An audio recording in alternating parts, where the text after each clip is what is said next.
Good evening, friends and companions. Welcome back to the tavern. Hello, hello, hello. I'm so very glad that you could all join us this fine evening for the finale of Harry Potter and the Deathly Hollows. It's gonna be a hell of a night. Okay, first of all, I saw that a few folk resubscribed over on uh,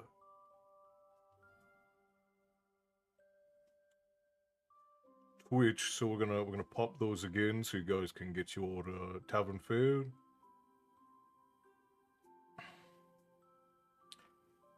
So thank you, Frost and Marina, for your subscriptions over on Twitch. Deeply appreciated. Enjoy your log there, Frostbeard. James, hello from the USA, Indiana, on behalf of Oakdale Kindred. Welcome in, James. I'm very glad that you could join us. And we also have Dylan Collier over there. Good evening, Dylan. It's good to see you, my friend. Welcome in. Nobody, Milu, Old King Bear, Marina, Frostbeard, Erin. We have Mr. Sharpin again. We have Crystal, Marina, Erin, Milu. Yep, seems like I've got everyone. Hello, hello, hello, my friends. It is so very good to see you all. Welcome. We also have Hannah, we have Ashley, we have Ryan. Welcome in from Michigan, Ryan. Good to see you. Welcome, welcome, my friends. It's going to be a hell of a night. We have the finale of Harry Potter and the Deathly Hollows on the docket this evening, and then later on tonight over in the guild we will be finishing up part 2 of the film. Should be a hell of a thing. Oh, and Matty is also in. Welcome in, Matty. Good to see you. Hello, hello, everybody.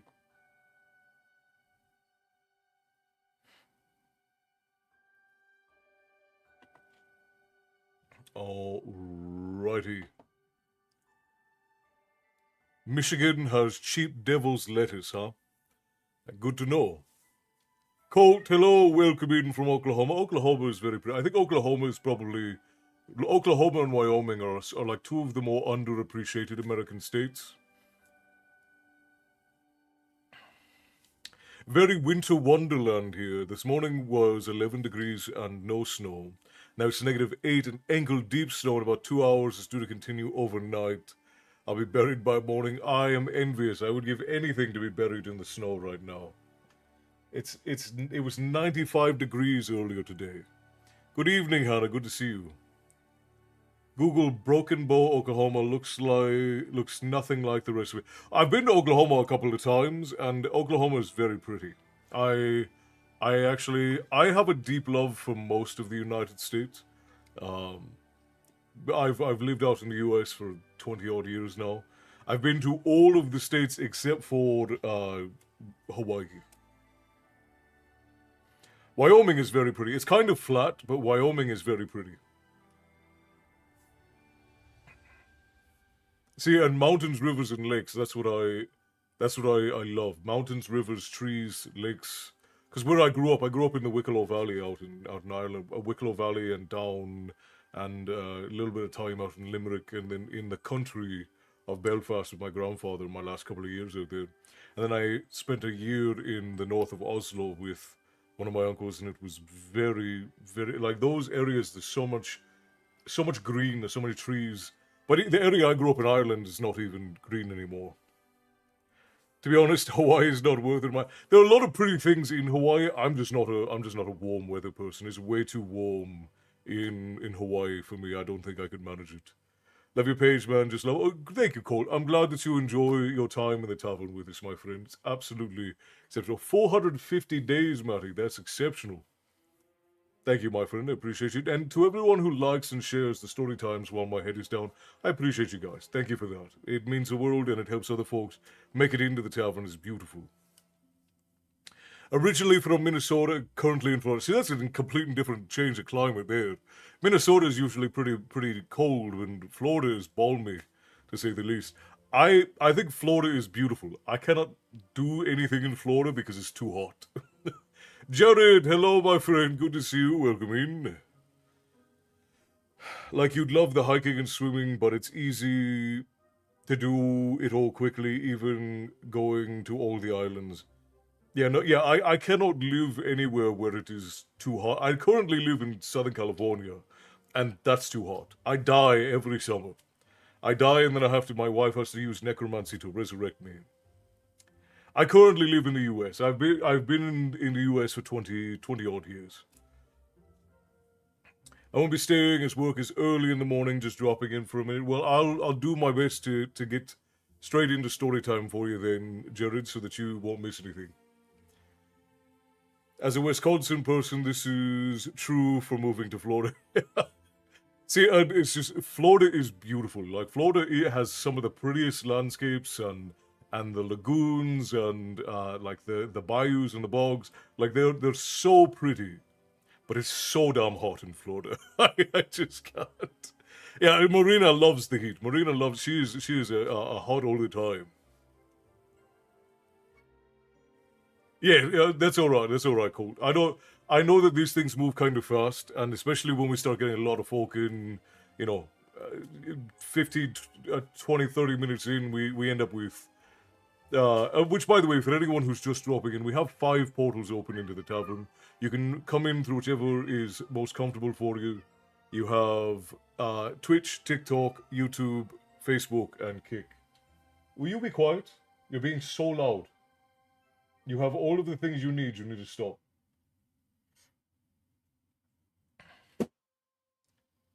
Why? Why? You can't eat that.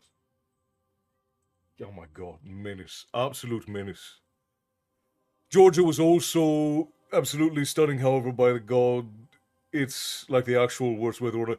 Georgia gets a lot of rain, and I like that. But Georgia is also incredibly hot. I can't do the heat. It's too much. I'm here just vacuuming quick. That's alright, Ashley. I appreciate you, love.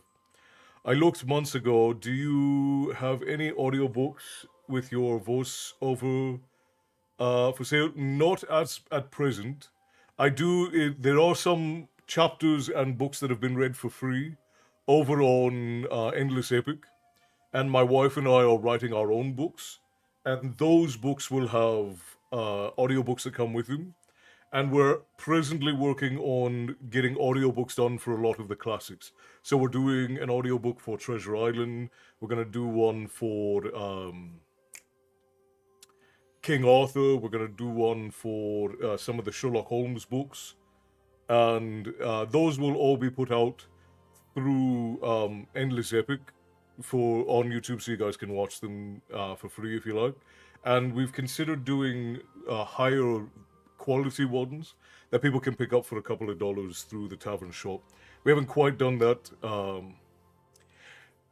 Illinois, outside of its cities, is very pretty. Illinois' cities are some of the worst, but like East Coast cities are really bad in general. Like I don't particularly get, even though some of them have really beautiful architecture. East Coast cities of the United States, I've been jumped in almost every single East Coast city.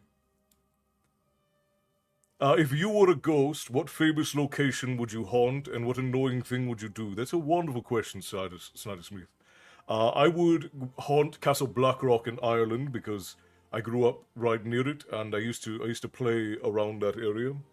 And the annoying thing that I would do is I would steal everyone's left sock when they came into the castle, just because it would be confunding to people, and I enjoy that. I enjoy confunding people. I would love to do the Silmarillion. If we ever did the Silmarillion, it would. I don't know that we would be allowed to because the Tolkien estate is very strict with copyright. If I could ever get the rights to do a voiceover for the Silmarillion, I most definitely would. It would probably cost us about $10,000 to get the rights to do an audio book for the Silmarillion, and if we could get those rights, I would most definitely do it.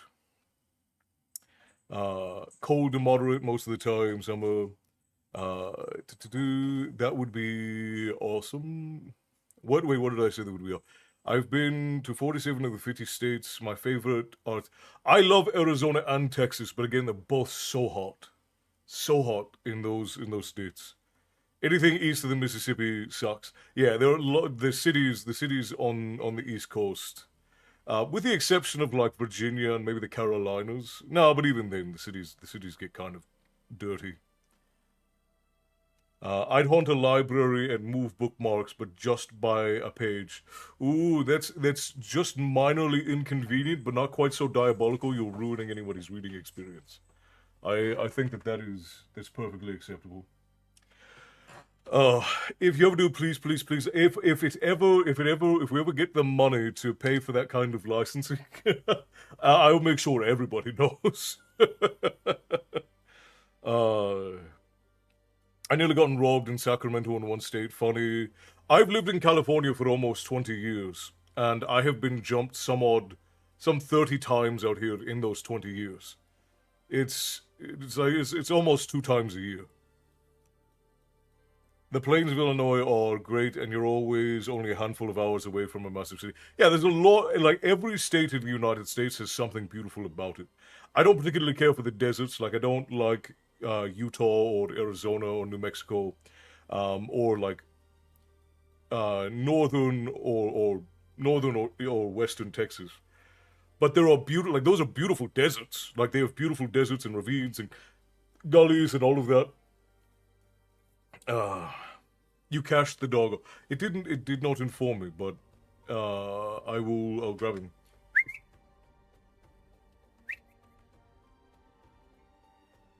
He might be in the boys' room.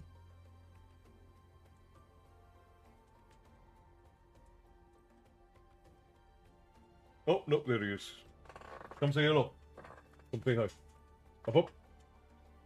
Yeah, there he is. This is Koda. He's a big old whiny handsome boy, aren't you? Aren't you? You're just the whiniest of guys. You're so whiny all the time. And he's not very bright. But he is very handsome. So that's how he makes up for it. Alright, you can go.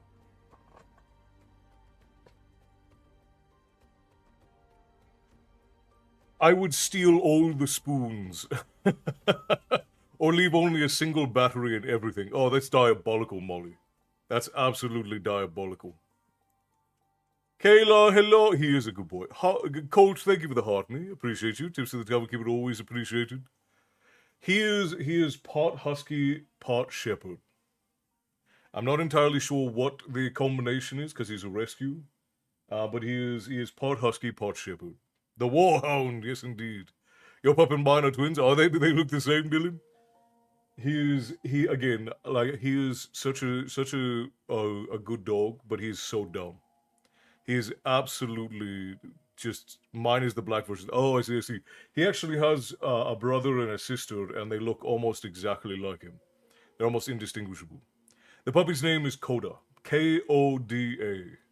When we got him, his name was Prince, and that was terrible, so we changed it. Lab and Cane Corso. Ooh, Cane Corsos are big dogs. I love Cane Corsos. My grandfather, uh, I don't know what the context was, but I would take every left. We were talking. Now I can't. Snyder asked if I was a ghost, what would I haunt, and what thing would I do to inconvenience people? Nicholas, hello, my friend. Welcome in. Grab a seat. Come on in. I would steal the strings out of every pair of new sweatpants. Oh, absolutely diabolical. Susan, thank you for the heart. Me tips to the tavern keeper always appreciated. Okay, friends, we're gonna get our ads running over on Twitch for our Twitch friends because they have to watch ads. Sadly, because Twitch makes us run them. Otherwise, they might trap people in hour-long ads, and that's ridiculous. I would drop the water levels in the toilet. You guys are diabolical. I'm just over here stealing people's left socks, which we're gonna lose anyways, if we're being honest. You guys just want people to be confounded and inconvenienced. Okay, Twitch friends, we're gonna run 3 minutes of ads. I know that's a lot, and I would prefer we not have to, but if you sit through the 3 minutes, we'll get a whole hour without them, and we can get started with our reading And we have a lot. We have a lot to get through tonight. We have, let's see, we are on page 461, and there are 39 pages left in the book. So we're gonna have to power through 39 pages tonight. I've had a half an hour long, and that's the only reason why I run them rather than letting Twitch run them themselves. Because if I let Twitch run them, then you guys could get trapped in like hour long ads, and I don't like that. Why do we only lose the left? Because the left one is like your left foot is like your left hand, right? Like your left hand is sort of like the special hand. It's the one because it can't do anything really except for drive. Like you can't eat cereal with this hand, but you trust it with your life. But your left foot's the same way. So you want your left foot to be comfortable, and if it's missing its sock, it's not going to be as comfortable. So Coda's name was originally Prince. Did the family that left him live in Spain because he looks like a puppy raised for a shelter there? No, they were all out here in California. Actually, it was my brother-in-law who's married to my sister. His parents, actually, it was their dog. He bit somebody, and because he bit somebody, they were going to put him down. And my sister begged me to take, because I train dogs. So my sister begged me to take him, and I live in a very small space at the moment because the lady and I are working on building up funds. Well, first of all, we're working on getting ourselves financially stable after the pandemic because I lost a $800,000 business and ended up a lot in debt because we did events and we lost a lot of money. So we spent the last few years like getting all of our finances sorted, and then and now we are working on building finances so that we can go and build a tavern somewhere and make more stories and things for all of you all. Diego, my friend, thank you kindly, brother, for resubscribing. Tips to the Tavern Keeper, always appreciated. Crystal, thank you for the stars as well. I appreciate you for those. Tips to the Tavern Keeper, always appreciated, my friend. Always. I'd steal the elastic in people's socks. But yeah, so they were. I was not keen to take in a big dog with the space that we live in, but the lady really wanted to bring him in, and so did the boy. So we brought him in. I trained the little bit of food aggression he had out of him, and he has lived with us ever since. We were just supposed to foster him, and then find a family for him. But as soon as we got him, the boy and the lady fell in love with him, and we've had him ever since. Or maybe make every paring knife very dull, but just sharp enough to poke a hole. I'll buy the building next door. Okay, friends. We're gonna run ads over on Twitch right now, and then in 3 minutes we're gonna start story time. Hey, Tyson, hello, welcome in, good to see you. We're about to run ads, and then we're gonna start story time. Ashley says, I am back. Hello, everyone, and welcome in. Thank you. So Ashley is our resident barkeep over on the TikTok portal. She is lovely, and she does a wonderful job. Coda loved Diego very much. Whenever Diego comes to visit, Coda loves him. I understand that I had something similar happen due to losing my love, also currently becoming stable. You're not alone. I appreciate you, Marshall. Yeah. I think a lot of folk go through times of struggle. My brother and I had a very successful business in the 2016 to 2018 period. Spent a lot of time building it up, and we did events. We did like concerts and festivals and things like that. And then our parents passed away 6 months apart in 2018, so we had to take a year off to handle their affairs. And then we were working on getting that back together. And then the pandemic hit, and it became impossible to recover. So a year after that, when I realized I wasn't going to be able to go back to what I was doing, I started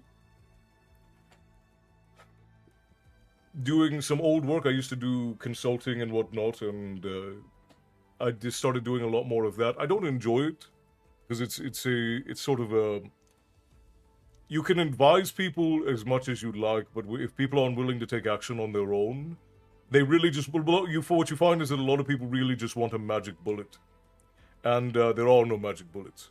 So if you're not just going to be there to affirm people and tell them, oh, you're wonderful, and the only problem is that you needed me to come here and tell you how wonderful you are.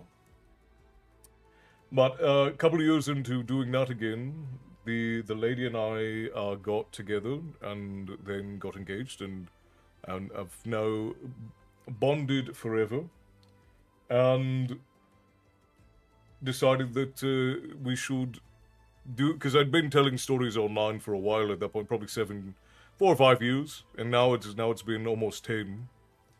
And so many people loved and adored this that we decided that even though we don't really like the idea of it being a business, that we would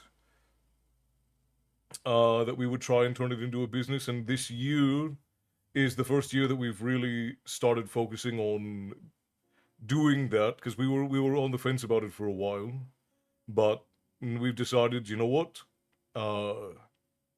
we're going to turn this into a full-time business, and we'll do what we need to do. And so now the goal is to keep making stories for you guys every day for as long as we can, to write books for you all, and to eventually open the tavern's physical doors so you can all come and enjoy a tale and a meal with us. That's the idea. We are just starting, Belinda. I'm sorry, I got off on a bit of a tangent there. The tavern, there is a tavern across the street from me that has good bones. Used to be the Trapper's Rendezvous, and then was a British pub. Oh, interesting, Douglas. I can only imagine that as a full time. It is soul sucking, to say the least. It's good money. Like, I used to make very good money doing it. Thank you, Frost. I appreciate you. I used to make very good money doing it, but it is soul sucking, because it's basically just watching people spin their wheels and then blame you for it. Uh, I take advice. I like to try and predict my market, though, using feedback I get, and that's what smart people do. Yes, so like I always say, he sells wonderful merchandise like books. Thank you, Ashley. I appreciate you. Yeah, we do have a couple of bits of merchandise. We don't like to sell garbage though. And it's funny, I had somebody the other day uh message me and say that I was one of the coolest influencers that they know. And I responded back, I said, well, I'm not an influencer because I don't influence people. And they said, I don't know, I think you have a lot of influence. And I said, no, I don't think that I do. What I think is that I have people's trust and respect. And they said, well, what is the difference? And I said, well, the difference is that I'm not trying to influence people into doing anything. I'm not trying to influence people into buying things. I'm not trying to influence people into believing me or agreeing with me. What I am doing is I am presenting things as they are in a fun and entertaining way, focusing on the experience of hearing a story and enjoying a thing. And that way, when I sell things, people know that I'm not selling them something. They know that what I am selling is trust, because you trust that I'm not going to sell you garbage. You trust that I'm not going to write a book and then just ask you to buy it because you like me. I'm going to try and write the best possible book that I can, because what I want is for you to trust that I am putting your enjoyment first, that I am putting you as the tavern patron, I am putting your experience first. And that kind of trust is not influence. I'm not influencing you into doing anything. You trust that if I say, hey, this company is pretty good, which is why we don't really take sponsorships. You guys trust that if I say, hey, this company is pretty good, I like them, that you can trust that I am telling you the truth. Then my experience with them has been good. If I say I'm making a T-shirt and it's of good quality, you trust that I am selling you something of good quality. Not because I have influenced you into buying it, but because I have spent a long time building trust and camaraderie with tavern patrons.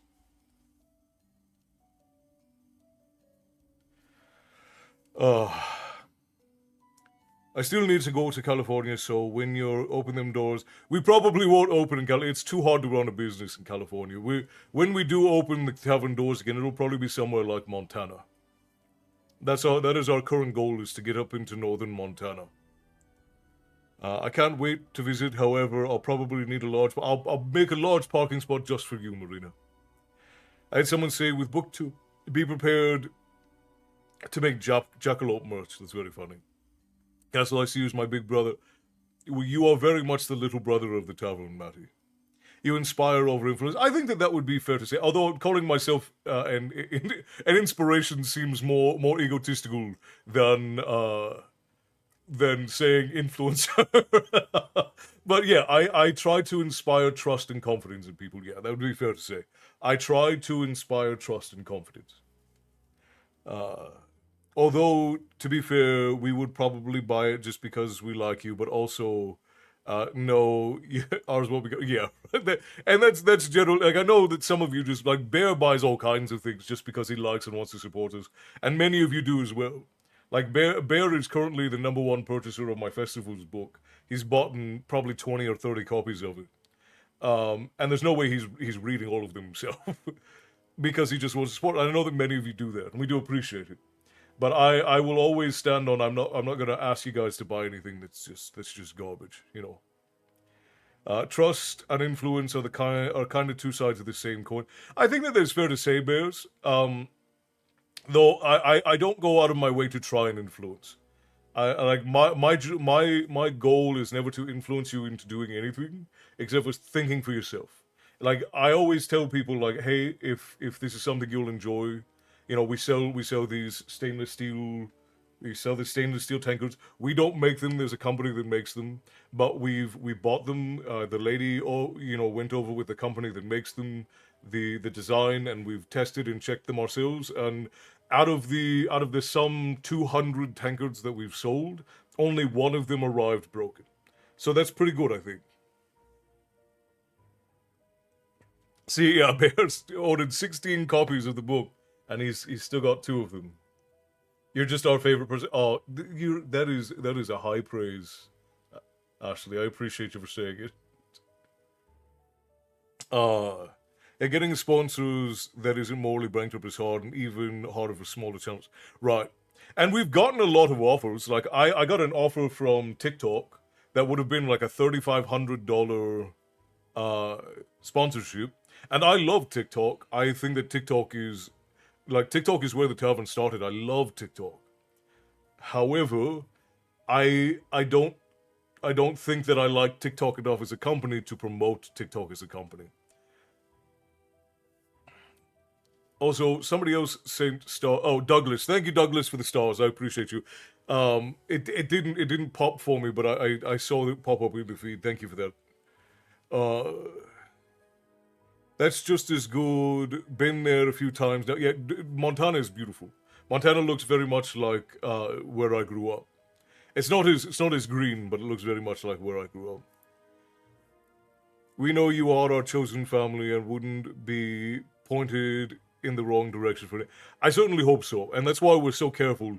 Like I could have made like almost $20,000 last year off of sponsorships, but 85% of the companies that reached out to me, I just don't like them as companies, and I wouldn't ask you guys to buy things from them. Jaeger and Montana do not mix.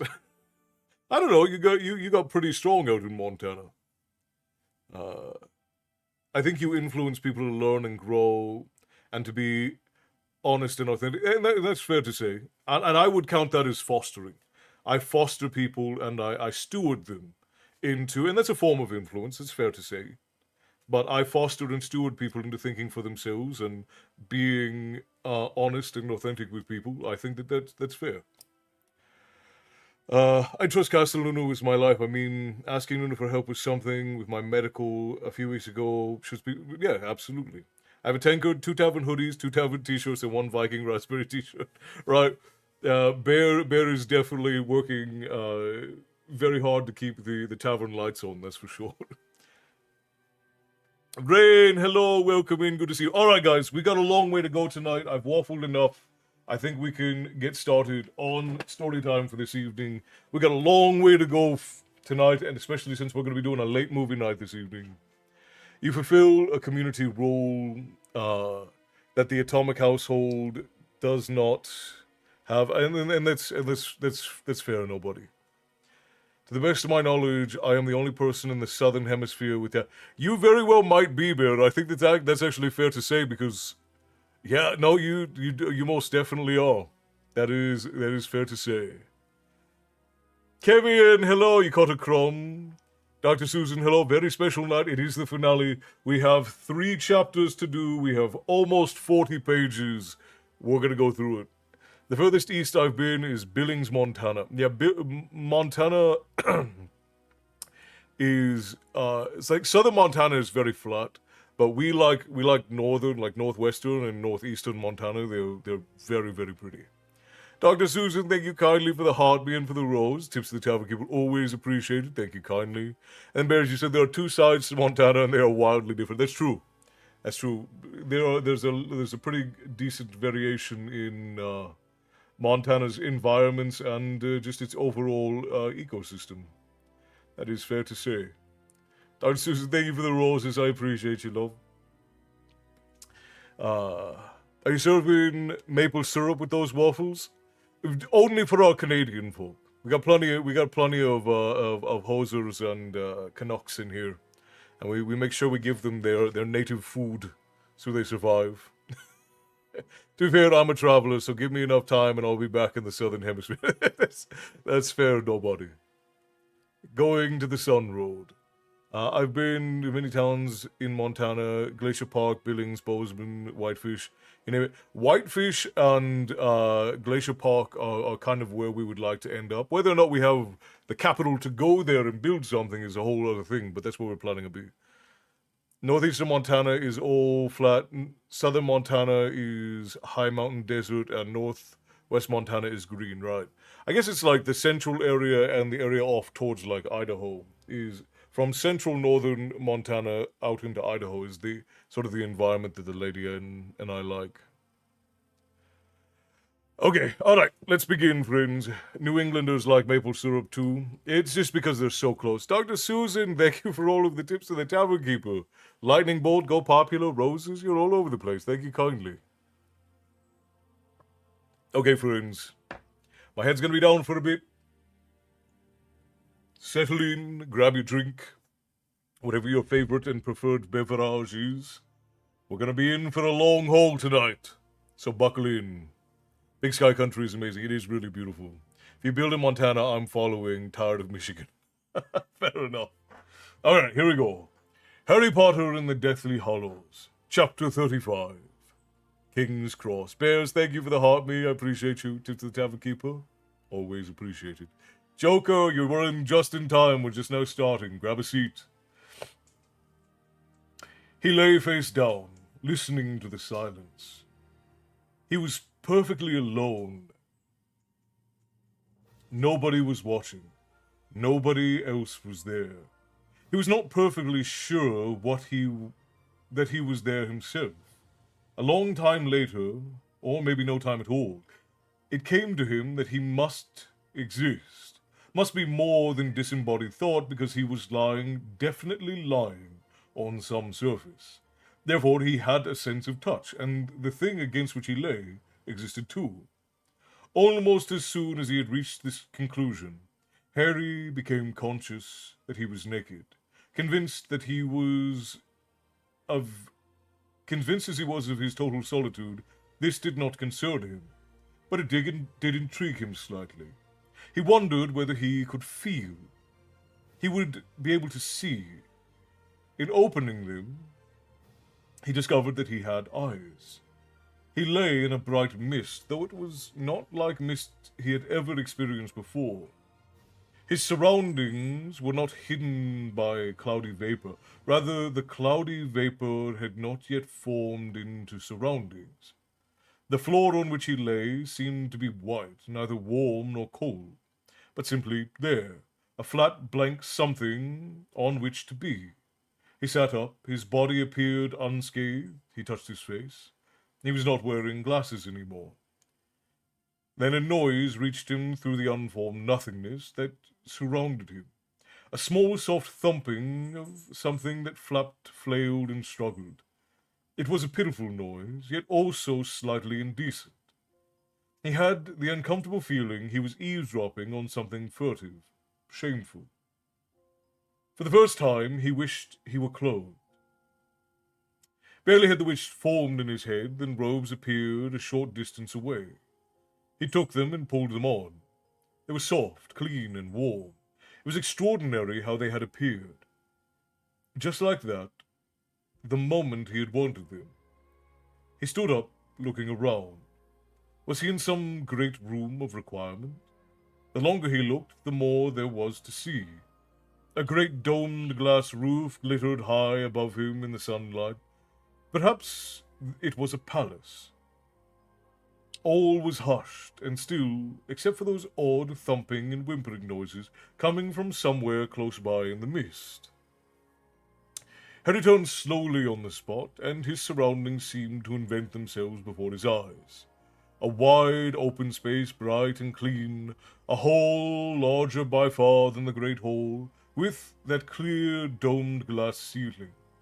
It was quite empty, and he was the only person there except for...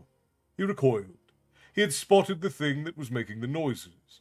It had the form of a small, naked child curled on the ground, its skin raw and rough, flayed-looking, and it lay shuddering under a seat where it had been left unwanted, stuffed out of sight, struggling for breath.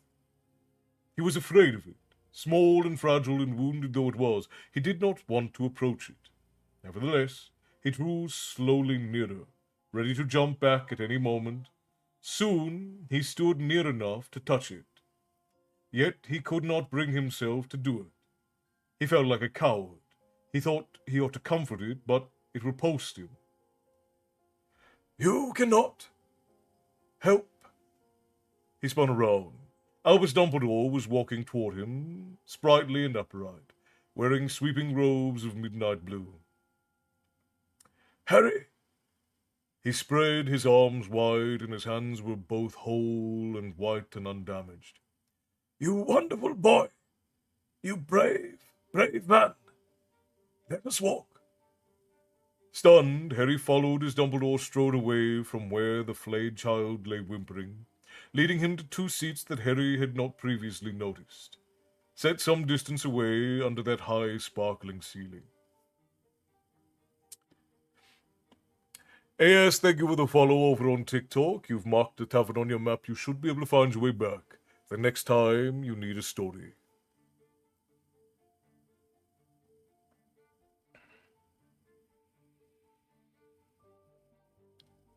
A wild Johnny on my FYP. Time for Weasley to mention Wesley. Sorry, Wesley to mention the Pokemon. How's it going, Wesley? Long time no see, me son. I'm glad you made it in. And no Pokérap. We have 30 odd pages we have to get through tonight. I don't have time for a Pokérap. Cindy, hello, welcome in. You're just in time. We are but a page into the story. Hannah, hello, welcome in. Good to see you. Grab a seat. We've just started. You are just in time.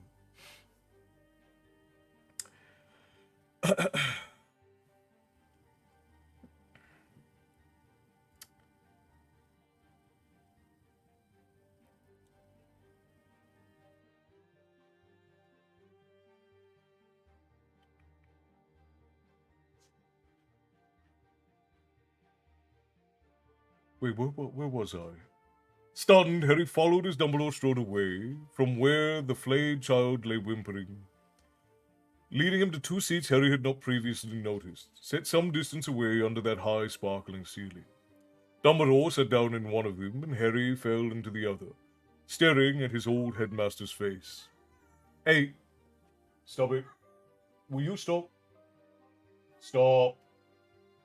Stop. Hey! Milo, cut it out." Hey, you're being annoying. Stop. Stop it. Stop. This cat. He wants the boy to play with him, but the boy's playing video games.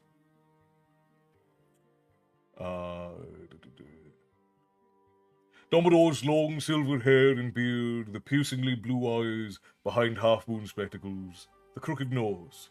Everything was as he had remembered it, and yet... But you're dead, said Harry. Oh, yes, said Dumbledore matter-of-factly. Then I'm dead too, said Dumbledore, smiling still more broadly. That is the question, isn't it? On the whole, dear boy, I think not. They looked at each other, the old man still beaming. Not, repeated Harry. Not, said Dumbledore. But Harry raised his hand instinctively towards the lightning scar. It did not seem to be there. But I should have died. I didn't defend myself. I meant to let him kill me. And that, said Dumbledore, will, I think, have made all the difference. Happiness seemed to radiate from Dumbledore like light, like fire. Harry had never seen the man so utterly, so palpably content. Explain, said Harry. But you already know. He twiddled his thumbs together. I let him kill me, said Harry, didn't I? You did, said Dumbledore, nodding. Go on. So the part of his soul that was in me. Dumbledore nodded, still more enthusiastically, urging Harry onward, a broad smile of encouragement on his face. Has it gone? Oh, yes, said Dumbledore. Yes, he destroyed it. Your soul is whole, and completely your own, Harry. But then, Harry glanced over his shoulder to where the small, maimed creature trembled under the chair. What is that, Professor? Something that is beyond either of our help, said Dumbledore.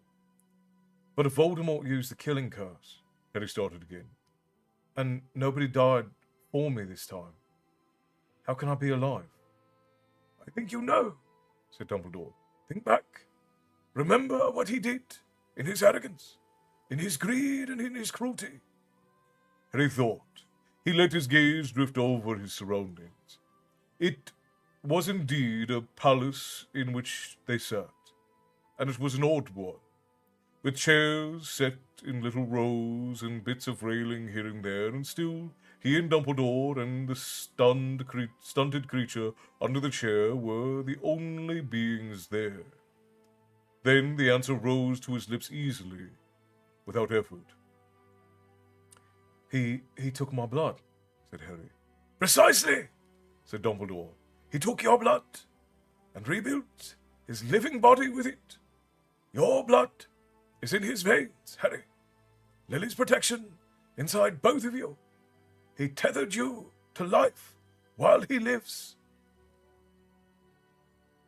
I live while he lives.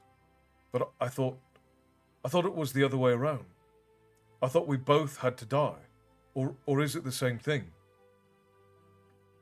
He was distracted by the whimpering and thumping of the agonized creature behind them, and glanced back at it yet again. Are you sure we can't do anything? There is no possible help. Then explain more, said Harry, and Dumbledore smiled. You were the seventh Horcrux, Harry. The Horcrux he never meant to make. He had rendered his soul so unstable that it broke apart when he committed those acts of unspeakable evil. The murder of your parents, the attempted killing of a child. But what escaped from that room was even less than he knew. He left more than his body behind. He left part of himself, latched to you, the would-be victim who had survived. And his knowledge remained woefully incomplete, Harry. That which Voldemort does not value, he takes no trouble to comprehend. Of house elves, children's tales, of love, loyalty, and innocence. Stop Stop it.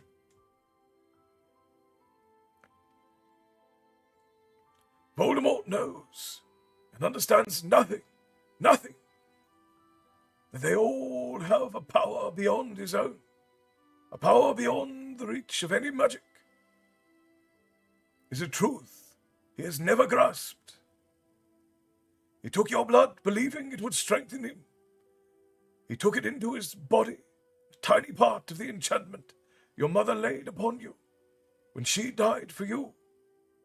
His body keeps her sacrifice alive, and while that enchantment survives, so do you, and so does Voldemort's one last hope for himself. Dumbledore smiled at Harry, and Harry stared at him. And you knew this? You knew all along? I guessed. But my guesses have usually been good, said Dumbledore happily, and they sat in silence for what seemed like a long time, while the creature behind them continued to whimper and tremble. There's more, said Harry. There's more to it. Why did my wand break? The one that he borrowed? As to that, I cannot be sure. Have a guess then, said Harry, and Dumbledore laughed.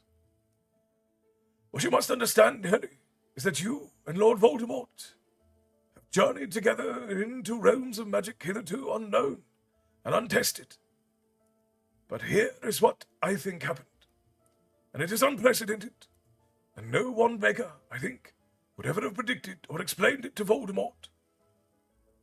Without meaning to, as you now know, Lord Voldemort doubled the bond between you when he returned to a human form. A part of his soul was still attached to yours, and, thinking to strengthen himself, he took a part of your mother's sacrifice into himself. If he could only have understood the precise and terrible power of that sacrifice, he would not, perhaps, have dared to touch your blood. But then, if he had been able to understand, he could not be Lord Voldemort, and might never have murdered at all. Having ensured this twofold connection, having wrapped your destinies together more securely than ever two wizards were joined in history, Lord Voldemort proceeded to attack you with a wand that shared a core with yours. And now, something very strange happened, as we know. The cores reacted in a way that Lord Voldemort, who never knew that your wand was twin of his, never expected. He was more afraid than you were that night, Harry.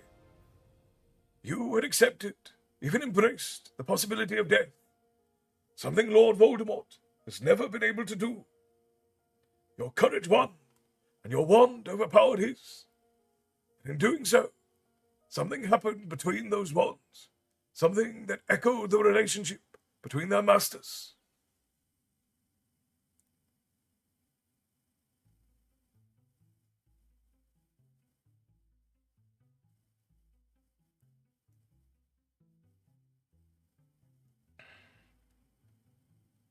There are some folk, Orin, that you've not met, Wesley. Ashley, of course, is long time. She's been a barkeep forever. Yeah, there's Milo just being loud and being a menace. Esther, hello, welcome in. You have missed 3 whole pages, but not a terrible amount. Lake Lady, thank you kindly for the hard meat. Tips to the tavern keeper, always appreciated. Bears, I don't know if I thanked you for yours, but thank you as well. I cashed in. I'm wired to the desk, Matty. You're being a menace as well. Oh, pardon me. I love this part in the movie. Give me just a second. Matty wants to see the kitty cat.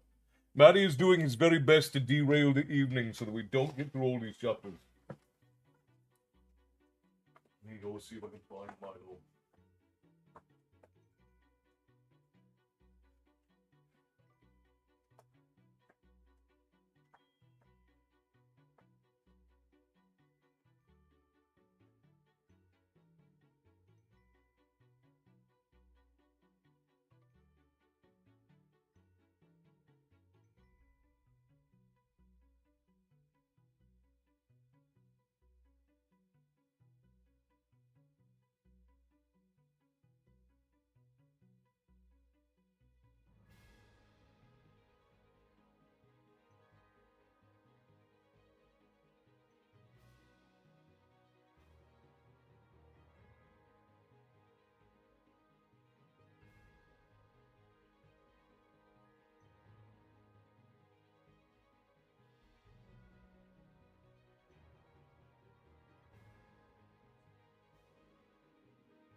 Oh, Milo did start it. That's true.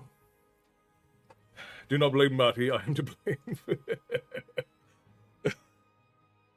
uh, so here is Milo, and he is longing to be back with Mom.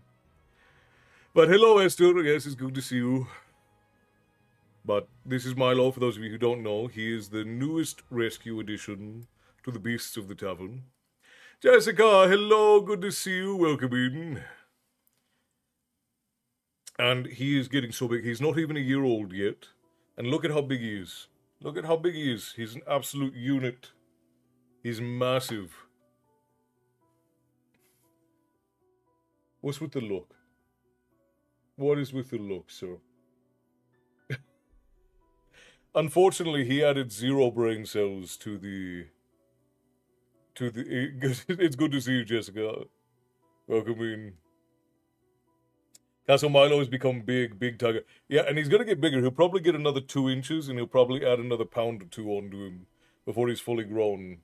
He's big. Look at those big old paws. Look how big his paws are. He's a big old kitty. He's a big old putty tat. But yeah, he was tiny when we got him. He was absolutely tiny. And now he's huge. He's massive. Look at him. He's an absolute unit. And if he wants to snuggle with you, nothing can get him away from snuggling with you. But both him and Boo have accepted that if I've got a hold of them, they don't get a choice in the matter. So they just let me do whatever I want to do. And I tell the lady all the time, I'm like, I bully your animals so that they're very docile, and that way you can snuggle them as much as you want, and they won't run away. And that's the truth.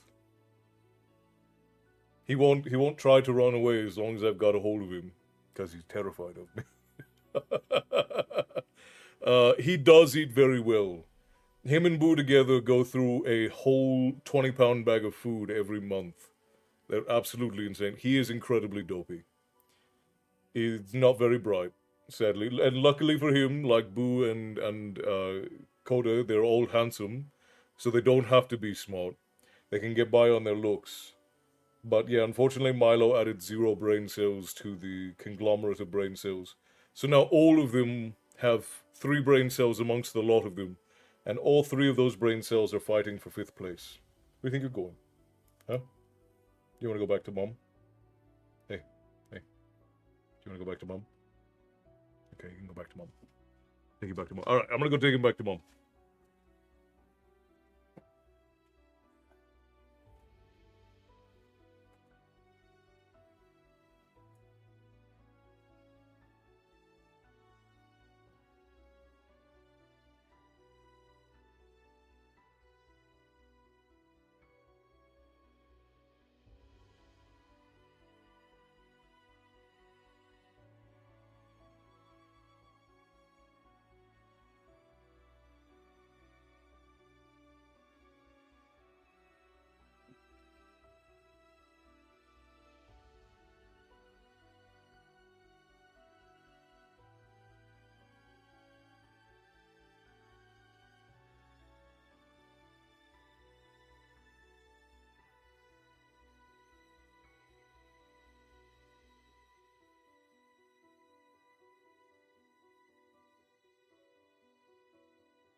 Okay, I have returned.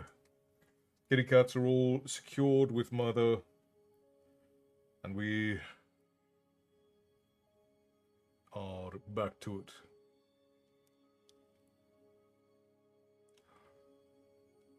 He's adorable. My cat is just sleeping on me, but just left.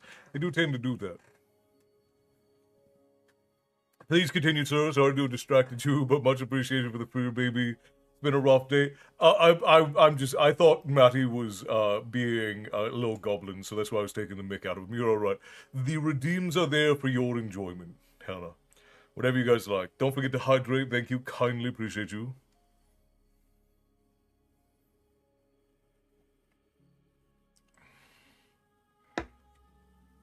So, Save Titan, I don't typically answer political or social or religious questions during story times because people tend to not be able to stay mature about them. But I will see if I can answer your question. So I have a religious question. I grew up Zion Lutheran, but I believe in North paganism now. Can I believe in both, or would that be contradicting to be bad for my afterlife? So I will tell you this. Most of what Norse paganism is now, there are a lot of people who are religious Norse pagans.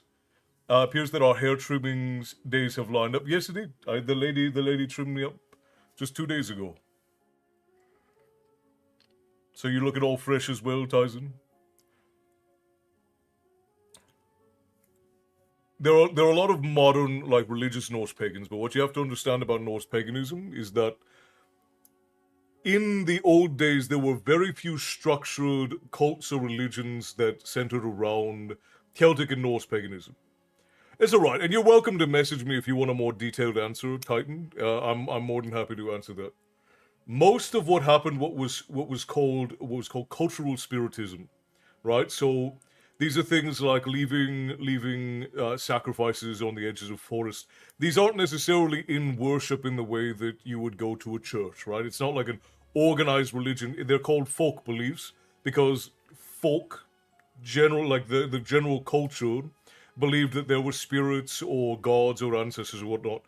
Celtic and Norse focus very heavily on ancestral veneration, so the honor and respect of the ancestors.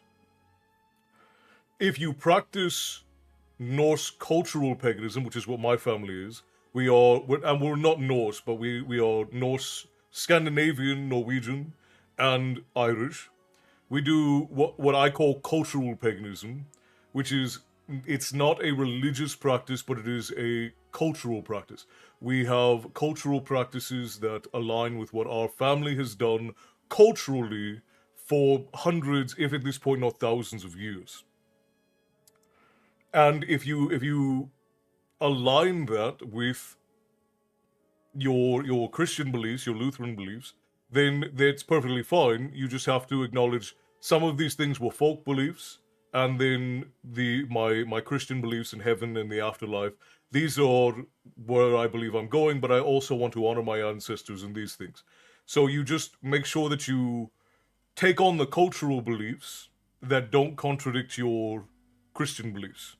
And that's what a lot of Norse folk did. It's what a lot of Norwegian folk did when they converted to Christianity over a course of several hundred years.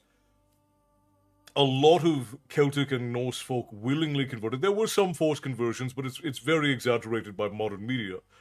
There were some forced conversions, but a lot of them were very willing to convert because they didn't have a structured religion. They had these folk beliefs about their ancestors and about veneration, and nothing in Christianity contradicted the baseline of what they believed, and they believed that it added something to their life. So there was a lot of Scandinavian folk and Celtic folk, Irish folk, who willingly converted because it did not detract. And this gets to be a very heated conversation, which is why I don't talk about it a lot, because a lot of people can't separate themselves from this argument. They have a lot of familial and historical. I don't like the word trauma, but trauma around religion and stuff. So they tend to project that onto religion as a whole, rather than projecting it onto the people who caused it. So Yes, you can definitely do those two things. And if you would like me to answer in more detail, you can send me a message and I'll talk to you about it. You can believe in both. It makes you more spiritual than religious. Epigenetic trauma. I guess we need to start calling you Spike then. Yes, I got mine buzzed today after 3 weeks. The sides were getting fuzzy. Yeah, mine were getting pretty long as well. Had to. Of course, Anna. Of course, I tried it. Like these social and political and religious questions. Like I wouldn't mind talking about them, but people tend to be very, very emotional around these topics. So I try to keep them out of discussion because most people cannot be adult about those discussions.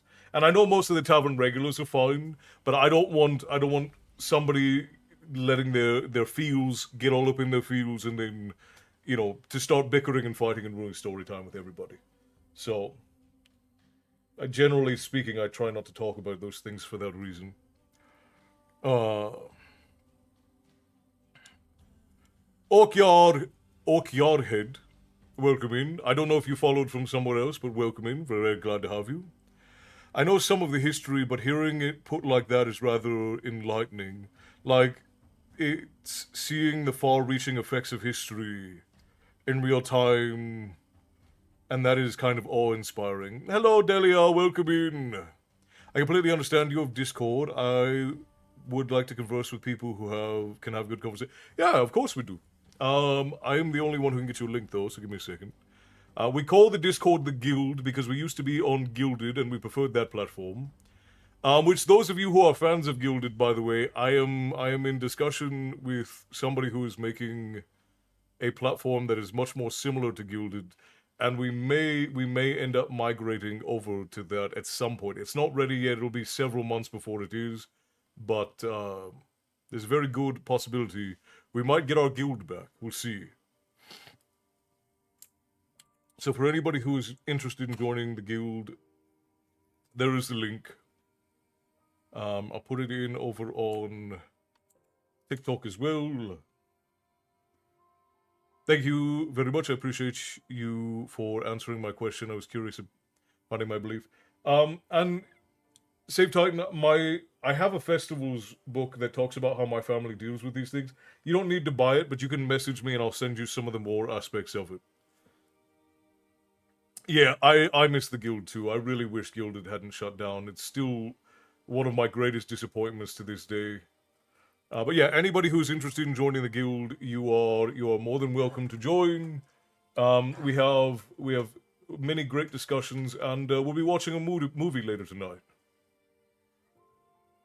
The guild is wherever we are. Exactly, Tyson. Exactly.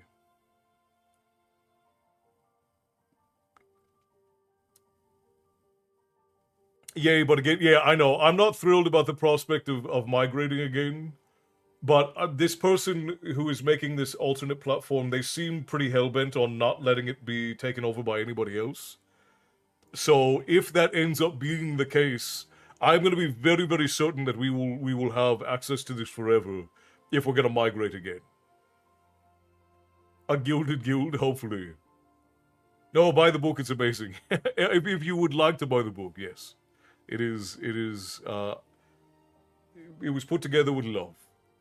I have the Discord on my computer. I'm not on Discord or the guild that much. Yeah, and a lot of folk don't spend a lot of time on Discord because they don't like Discord, which I understand. I don't like Discord either. If you need the link directly, just message me, Hannah, and I'll send it to you. Because yeah, you just have to copy it out. You can't click on links on TikTok. They're bad about it.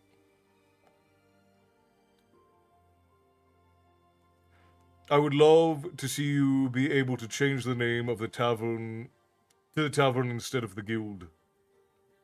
Well, it's supposed to be the tavern guild, right? Like the tavern has an adventurers guild. You're all travelers and adventurers, and you guys are a part of the tavern guild.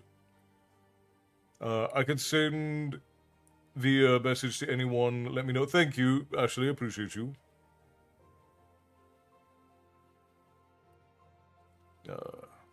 Slack is I considered Slack, but Slack is so limited in what it's able to do.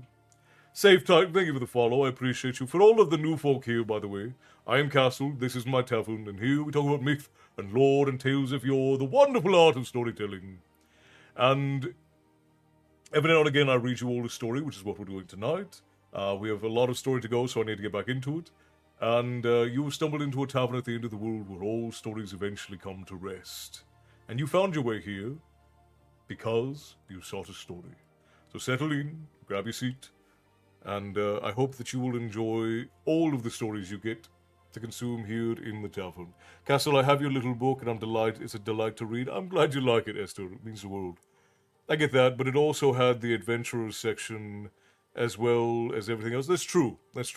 Calling it the tavern is probably more apt. And we have waffles. Oh, so many waffles. We've got so many waffles, we put Waffle House out of business. Yeah, Slack is basically just like an old AOL Instant Messenger. Sent 200 comments on your that's incredible, Stephanie. You're so chatty. I appreciate you for that. Welcome in, Stephanie. It's good to see you. Okay, I'm gonna get back into reading, friends. My head will be down for a bit. Settle back in, fill your mugs. Discord is the best free option that gives you voice and video chat. However, its owners are not great. Yeah, and I agree with that, and I just don't like Discord as a company. We loved Gilded. Gilded was amazing. And then it got bought by a worse company than Discord, which is Roblox. And I refuse to do Roblox communities because it's terrible. I hate Roblox. Hate is a strong word. I have a professional and incredible dislike for Roblox, and they ruined one of my favorite platforms. So there it is. Yeah. How much did I miss? You have missed about 4 pages, Stephanie. So not much. Which I need to get trucking because we are already behind for the night. So here we go. Back into it.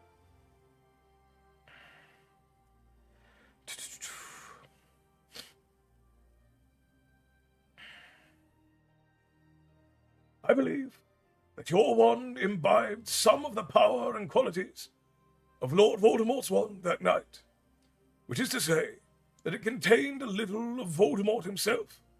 So your wand recognized him when he pursued you, recognized the man who was both kin and mortal enemy, and regurgitated some of his own magic against him, magic much more powerful than anything Lucius's wand had ever performed. Your wand now contained the power of your enormous courage and of Voldemort's own deadly skill. What chance did that poor stick of Lucius's stand? But if my wand was so powerful, how come Hermione was able to break it? Asked Harry. My dear boy, its remarkable effects were directed only at Voldemort, who had tampered so ill-advisedly with the deepest laws of magic. Only toward him was that wand abnormally powerful.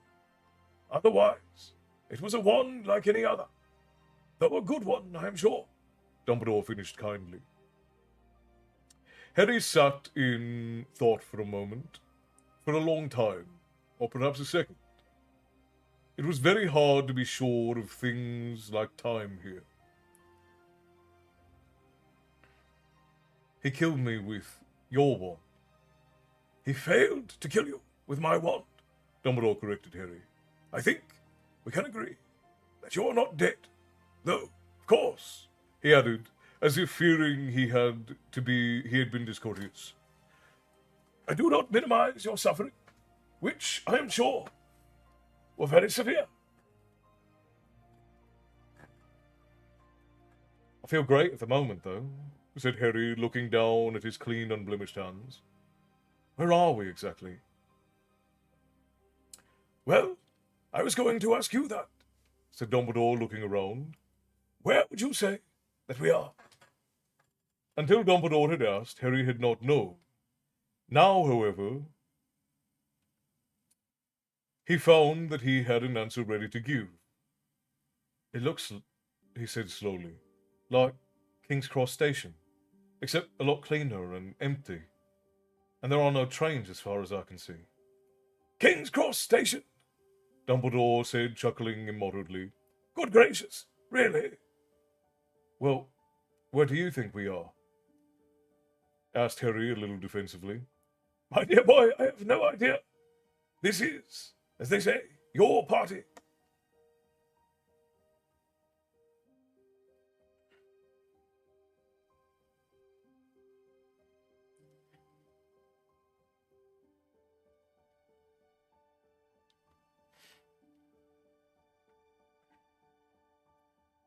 Harry had no idea what this meant. Dumbledore was being infuriating. He glared at him, then remembered a much more pressing question than that of their current location. The Deathly Hallows, he said, and he was glad to see that the words wiped the smile from Dumbledore's face. Ah, yes. He even looked a little worried. Well, for the first time since Harry had met Dumbledore, he looked less than an old man, much less. He looked fleetingly like a small boy caught in wrongdoing. Can you forgive me? He said. Can you forgive me for not trusting you? For not telling you? Harry, I feared that you would fail as I had failed. I only dreaded that you would make my mistakes. I crave your pardon, Harry. I have known for some time now that you are the better man. What are you talking about? Asked Harry, startled by Dumbledore's tone, by the sudden tears in his eyes. The Hallows, murmured Dumbledore. Desperate man's dream. But they're real. Real and dangerous, and a law for fools, said Dumbledore. And I was such a fool. But you know, don't you? I have no secrets from you anymore. You know. What do I know?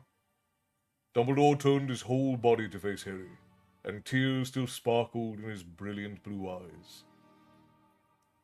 Master of Death, Harry. Master of Death. Was I better, ultimately, than Voldemort?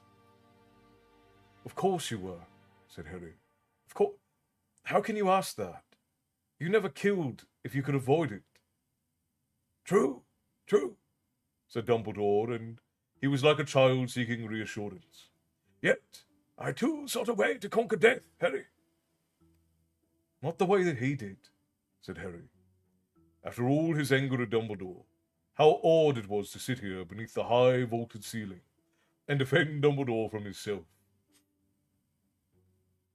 Hollows, not Horcruxes. Hollows, murmured Dumbledore. Not Horcruxes. Precisely. There was a pause. The creature behind them whimpered, but Harry no longer looked around. Grindelwald was looking for them too, he asked. Dumbledore closed his eyes for a moment and nodded. It was the thing above all that drew us together. He said quietly, the two clever, arrogant boys who shared obsession. He wanted to come to Godric's Hollow, as I am sure you have guessed, because of the grave of Ignatius Peveril. He wanted to explore the place. The third brother had died. So it's true? Asked Harry. All of it? The Peveril brothers? Were the three brothers of the tale? Said Dumbledore, nodding. Oh, yes, I think so. Whether they met death on a lonely road, I think it more likely that the Peveril brothers were simply gifted, dangerous wizards who succeeded in creating those powerful objects. The story of them being Death's own hollows seems to me a sort of legend that might have sprung up around such creations. The cloak, as you know now, traveled down through the ages, father to son, mother to daughter, right down to Ignatius's last living descendant, who was born, as Ignatius was, in the village of Godric's Hollow. Dumbledore smiled at Harry. Me? You have guessed, I know, why the cloak was in my possession on the night that your parents died. James had showed it to me a few days previously. It explained much of his undetected wrongdoing at school. I could hardly believe what I was seeing.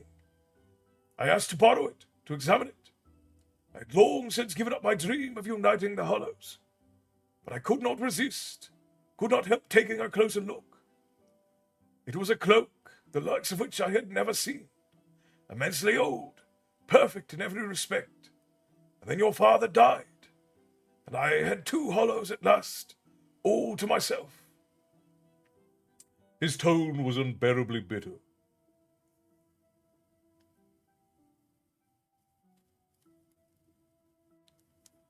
Oh, we have a raid coming in. Michael, hello, my friend. Welcome in. And you raided in just in time, as I have to run some ads. So welcome in, my friend.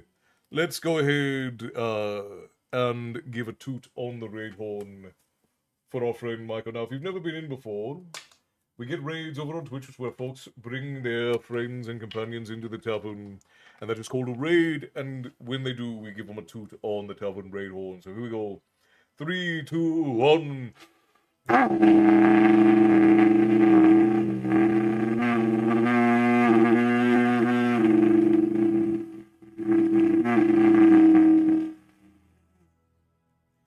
Welcome in, my friends. Michael, I hope you had a wonderful stream. Let's go ahead and get a shout out for Mr. Michael.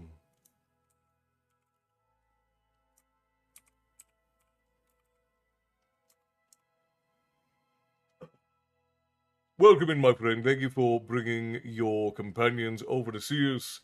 Thank you kindly.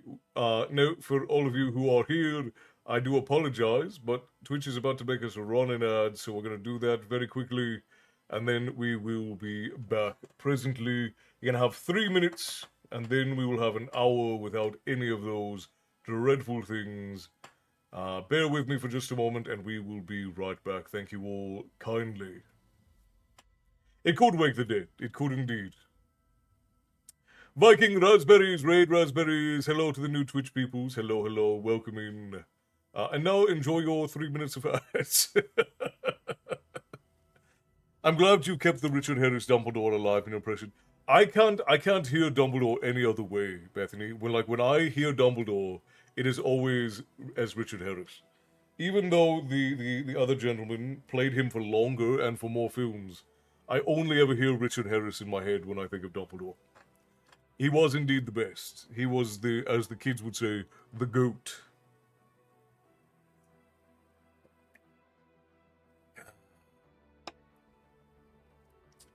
It took me forever to realize that GOAT meant greatest of all time. I literally just thought people had started calling people goats as a compliment. I did not realize that it was an acronym. Well, he did go bah. Adults say that too, do they? I suppose I'm an adult and I just said it, so.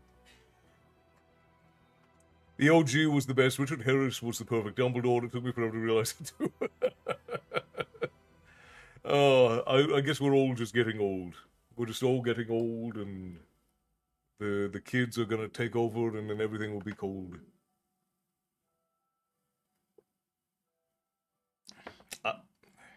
I don't say go to my boomer. You very well could be, Matty. Sometimes, Matty, you seem like an old man, and other times I imagine that you are 11. So it could go either way, if we're being perfectly honest. I love Richard Harris, but I think the one movie being so energetic made his ease and calm in the last scene feel like it had more weight to it. I thought that when I heard Castle reading. But I think the last one in. But I think the one in the movie being so energetic made his ease and calm in the last scene feel like it had more weight to it. Oh, I see what you're saying. I see what you're saying. Yeah, you're both hag-maxed and child-maxed. I just learned that GOAT is an acronym while I'm behind the... forever, like, I would have people message me and be like, oh, this guy's the GOAT storyteller. And then somebody else was talking about, like, Michael Jordan and that he's the GOAT, and Messi and that he's the GOAT. And I'm like, what does this mean? What are these cryptic runes that people keep throwing at me? And then, one of my younger, it might have been my godson, who is in his 20s, told me that it meant greatest of all time, and I was like, oh, okay, that makes sense. Greatest of all. It's an acronym. Ah, I got you. Clever.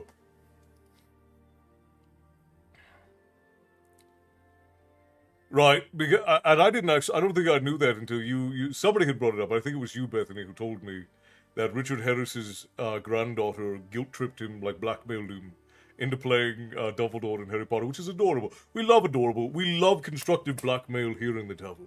We love that. I have returned from the ad void. Welcome back, Hannah. I'm glad you made it back alive.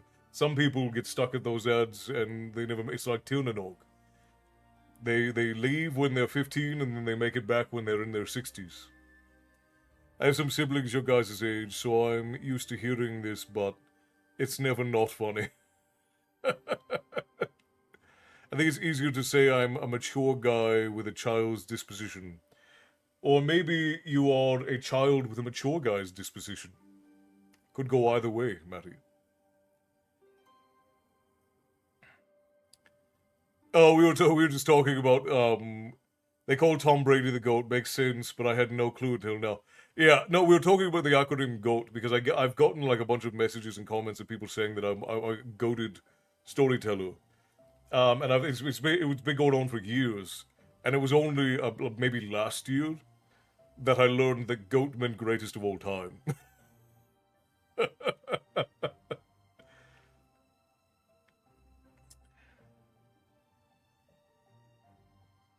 Alright. Y'all really thought we were out here just talking about actual goats, which was a stretch even for farmers I knew. Yeah, it's just... look, I've been on the internet long enough to know that not everything has to make sense. Alright? I've been here since the old scriptures of the internet. I was here when the old laws were written. Not everything on the internet has to make sense.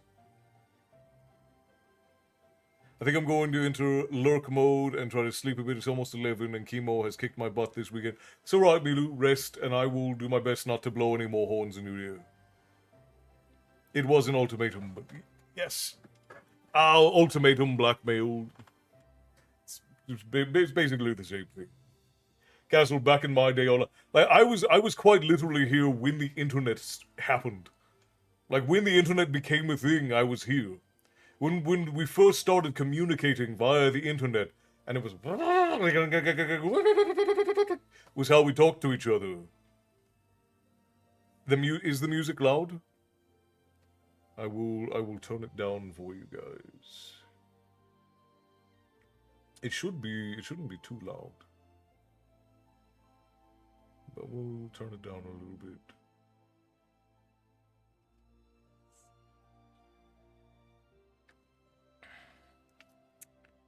I grew up alongside the internet, so I've always had an interesting relationship with technology.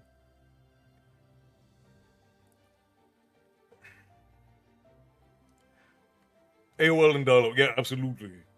Yeah, I didn't miss it. No, we're only 6 pages into our 39 pages, so we got a long way to go. All right, I'm gonna get back to it because we're gonna get lost. Here we go. The cloak wouldn't have helped them survive, though, Harry said quickly. Voldemort knew where my mom and dad were. The cloak wouldn't have made them curse-proof. True, sighed Dumbledore. True. Harry waited, but Dumbledore did not speak, so he prompted him. So you'd given up looking for the Hallows when you saw the cloak? Oh, yes, said Dumbledore faintly. It seemed that he forced himself to meet Harry's eyes. You know what happened. You know. You cannot despise me more than I despise myself. But I don't despise you. Then you should, said Dumbledore. He drew a deep breath. You know the secret of my sister's ill health. What those muggles did. What she became. You know how my poor father sought revenge. Paid the price. Died in Azkaban. You know how my mother gave up her own life to care for Ariana. I resented it, Harry. Dumbledore stated it boldly, coldly. He was looking now over the top of Harry's head into the distance. I was gifted. I was brilliant. I wanted to escape. I wanted to shine. I wanted glory. Do not misunderstand me. he said, and pain crossed the face so that he looked ancient again. I loved them. I loved my parents. I loved my brother and my sister. But I was selfish. Harry, more selfish than you. What a remarkably selfless person. Could possibly imagine.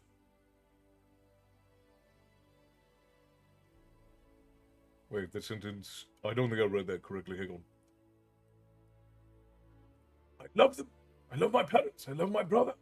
I love my sister. I was selfish, Harry. More selfish than you, who are a remarkably selfless person, could possibly imagine. Okay, that's what I missed. So that when my mother died, and I was left the responsibility of a damaged sister and a wayward brother, I returned to my village in anger, bitterness, trapped and wasted, I thought. And then, of course, he came. Dumbledore looked directly into Harry's eyes again. Grindelwald cannot imagine how his ideas caught me, Harry, inflamed me. Muggles forced into subservience. We wizards triumphant. Grindelwald and I, the glorious young leaders of the revolution. Oh, I had a few scruples. I assuaged my conscience with empty words. It would be all for the greater good, and any harm done would be repaid 100-fold in benefits to wizards. Did I know, in my heart of hearts, what Gellert Grindelwald was? I think I did, but I closed my eyes. If the plans we were making came to fruition, all my dreams would come true. And at the heart of our schemes, the Deathly Hallows, how they fascinated him, how they fascinated both of us. The unbeatable wand, the weapon that could lead us to power, the resurrection stone, to him, though I pretended not to know it, meant an army of inferi. To me, I confess, meant the return of my parents, and the lifting of all responsibility from my shoulders. And the cloak, somehow, we never discussed the cloak much, Harry. Both of us could conceal ourselves well enough without the cloak. The true magic of which, of course, is that it can be used to protect and shield others, as well as its owner. I thought that, if we ever found it, it might be useful in hiding Ariana. But our interest in the cloak was mainly that it completed the trio. For the legend said that the man who united all three objects would have been truly the master of death, which we took to mean invincible. Invincible masters of death, Grindelwald and Dumbledore. 2 months of insanity, cruel dreams, and neglect, the only 2 members of my family left to me. And then, you know what happened. Reality returned in the form of my rough, unlettered, and infinitely more admirable brother. I did not want to hear the truths he shouted at me. I did not want to hear that I could not set forth and seek the Hallows with a fragile and unstable sister in tow.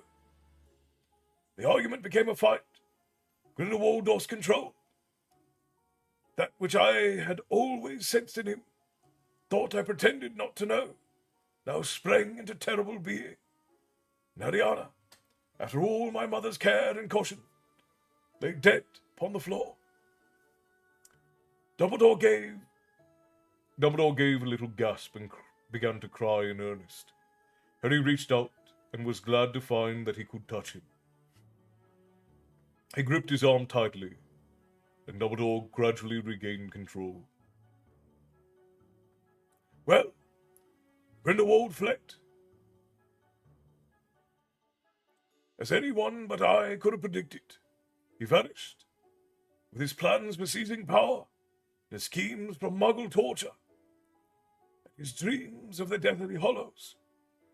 dreams in which I had encouraged him and helped him.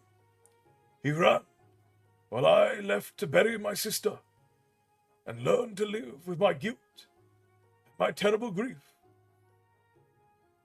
the price of my shame. Years passed. There were rumors about him. They said he had procured a wand of immense power. I, meanwhile, was offered the post of Minister of Magic. Not once, but several times. Naturally, I refused. I had learned that I was not to be trusted with power. But you'd have been better. Much better than Fudge or Scrimgeour, burst out Harry. Would I? Said Dumbledore heavily. I am not so sure. I had proven, as a very young man, that power was my weakness and my temptation.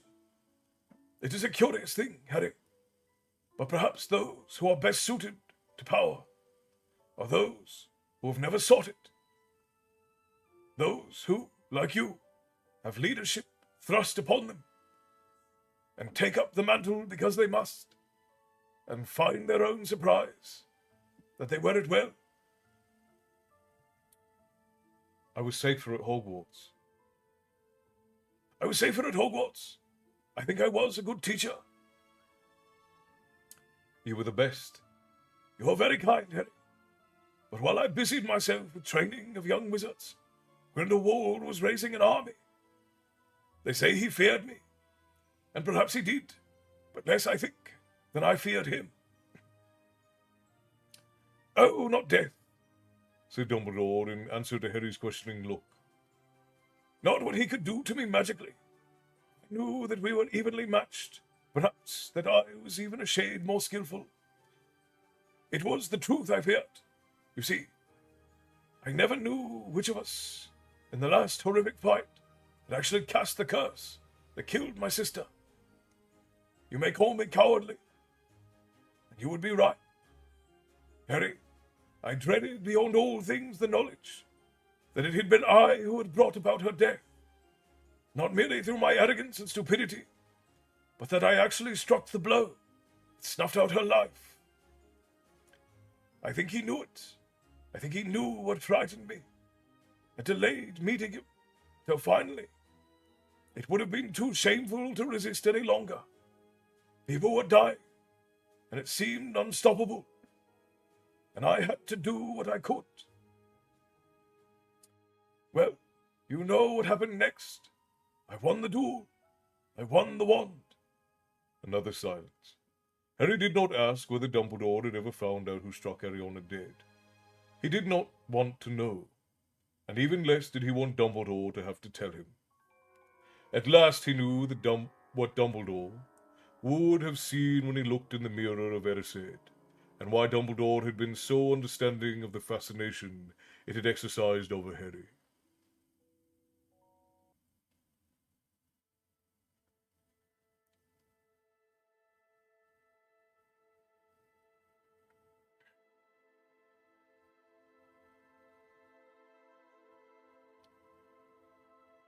They sat in silence for a long time, and the whimperings of the creature began behind them barely disturbed Harry anymore.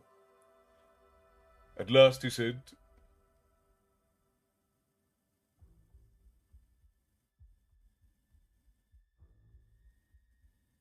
Grindelwald.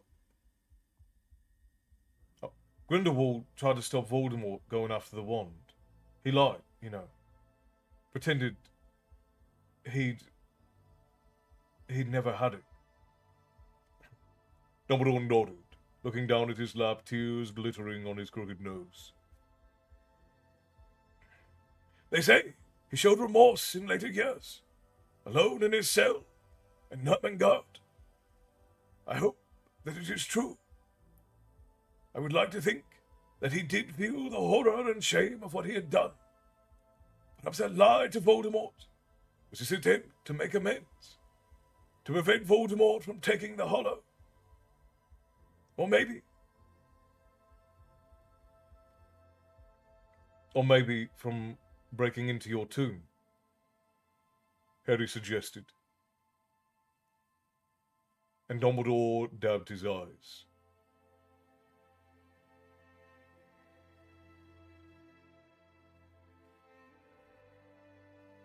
Another short pause, and Harry said, "You tried to use the Resurrection Stone." Dumbledore nodded. When I discovered it, after all those years, buried in the abandoned house of the gods, the hollow I had craved most of all, though in my youth I had wanted it for very different reasons. I lost my head, Harry. I quite forgot that it was now a Horcrux, that the ring was sure to carry a curse. I picked it up, put it on. For a second, I imagined that I was about to see Ariana, my mother, my father, to tell them how very, very sorry I was. I was such a fool, Harry. After all those years, I had learned nothing. I was unworthy to unite the Deathly Hallows. I had proved it in time and again. And here was the final proof. "Why?" said Harry. "It was natural. You wanted to see them again. What's wrong with that?"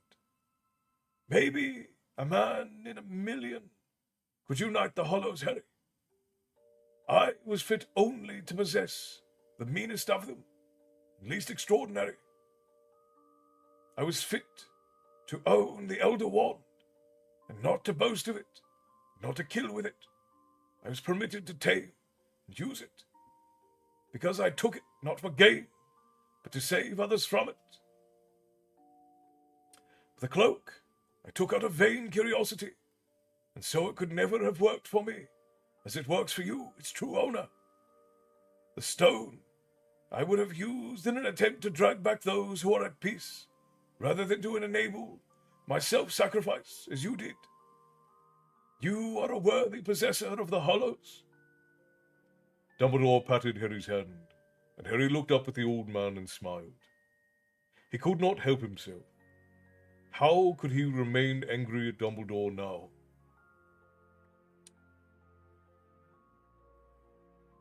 "Why did you have to make it so difficult?" Dumbledore's smile was tremulous. I am afraid I counted on Miss Granger to slow you up, Harry. I was afraid that your hot head might dominate your good heart. I was scared that if I presented outright the facts about those tempting objects, you might seize them, as I did, at the wrong time and for the wrong reasons. If you laid hands on them, I wanted you to possess them safely. You are the true master of death, because the true master does not seek to run away from death. He accepts that he must die, and understands that there are far, far worse things in the living world than dying. And Voldemort never knew about the Hallows. I don't think so, because he did not recognize the Resurrection Stone he turned into a Horcrux. But even if he had known about them, Harry, I doubt he would have been interested in any except the first. He would not think that he needed the cloak. And as for the stone, whom would he want to bring back from the dead? He fears the dead. He does not love. But you expected him to go after the wand. I have been sure that he would try ever since the wand beat Voldemort's. Ever since your wand beat Voldemort's in the graveyard of Little Hangleton. At first, he was afraid that you had conquered him by superior skill. Once he had kidnapped Ollivander, however, he discovered the existence of the twin cores. He thought that explained everything. Yet the borrowed wand did no better against yours. So Voldemort, instead of asking himself what quality it was in you that made your wand so strong, what gift you possessed that he had not, naturally set out to find the one wand that they said could beat any other. For him, the Elder Wand has become an obsession to rival his obsession with you. He believes that the Elder Wand removes his last weakness and makes him truly invincible. Poor Severus. Uncle Scooby, hello, good to see you.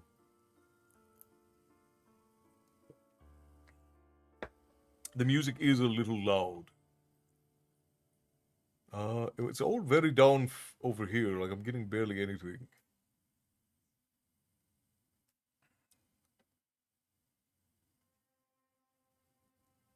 Quirt, hello, good evening, good to see you. I still remind my parents that we're older than Google all the time. That's very funny. Well, I did just turn the music down for you guys. Sorry, I realized it was on my end. My headphones were playing my Spotify. Okay. I'll turn the music back up on TikTok, but I'll leave it the same on everything else, since it seems to be... Remember, I can only hear out of one ear.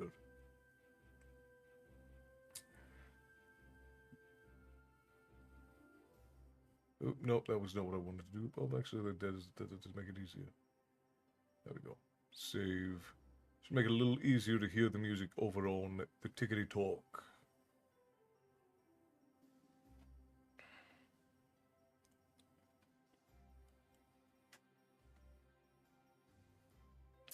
Okay. Everyone's still good. I haven't missed anyone. Needy Cat. I always preferred OG Dumbledore. Yeah, I did too, Bristol. I did too. Of course, there's nothing that can be done when a gentleman passes away. So the music and your voice mix. I see. Why are you wearing the earphone? Oh, for me? So I can hear when you guys come in. I don't like having them on, but they're better than my big headset. These are like little editing earbuds. But my other headset is this, and that looks silly to me. But because I always miss when people raid in or when they are, when people raid in or when they tip or anything, and I don't like missing when you guys do stuff like that. So I have this in just so that I can hear you guys. Music sounds good. Excellent. Actually, let me know if it gets too loud over on TikTok. It should be fine, though.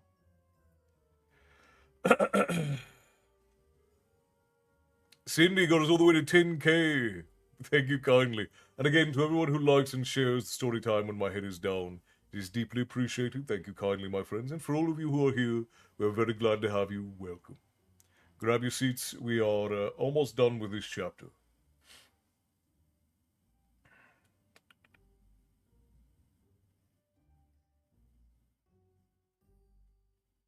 If you planned your death with Snape, you meant him to end up with the Elder Wand, didn't you? I admit that was my intention, Said Dumbledore. but it did not work as I intended, did it? No, said Harry. That bit didn't work out. The creature behind them jerked and moaned, and Harry and Dumbledore sat without talking for the longest time yet. The realization of what would happen next settled gradually over Harry in the long minutes, like softly falling snow. I've got to go back, haven't I? That is up to you. I've got a choice. Oh, yes. Dumbledore smiled at him. We're in King's Cross, you say? I think that if you decide not to go back, you would be able to, let's say, board a train. And where would it take me? On? Said Dumbledore simply. Silence again. Voldemort's got the Elder Wand. True. Voldemort has the Elder Wand. But you want me to go back? I think, Said Dumbledore. that if you choose to return, there is a chance that he may be finished for good. I cannot promise it. But I know this, Harry, that you have less to fear from returning here than he does. Harry glanced again at the raw-looking thing that trembled and choked in the shadow underneath the distant chair. Do not pity the dead, Harry. Pity the living, and above all, those who live without love. By returning, you may ensure that fewer souls are maimed, fewer families are torn apart. if that seems to you a worthy goal, then we say goodbye for the present. Harry nodded and sighed. Leaving this place would not be nearly as hard as walking into the forest had been. But it was warm and light and peaceful here, and he knew that he was heading back into pain and fear of more loss. He stood up, and Dumbledore did the same, and they looked for a long moment into each other's faces. "Tell me one last thing," said Harry. "Is this real, or has this been happening inside my head?" Dumbledore beamed at him, and his voice sounded loud and strong in Harry's ears, even though the brightness was descending again, obscuring his figure. Of course it is real. Of course it is. Of course it is happening inside your head, Harry. But why on earth should that mean that it is not real? And so ends chapter 35 of Harry Potter and the Deathly Hallows, my friends. I often end up commenting at the wrong moment. That's all right. I've got a pair of small Bose earbuds, and they're pretty good for keeping things quiet. Yeah, I don't actually like earbuds, but these are less intrusive, I guess. I should have them both on, but I don't like not being able to hear what's going on. I'm paranoid. Anyone who meets me knows I'm paranoid of like being attacked from behind and all other manner of things.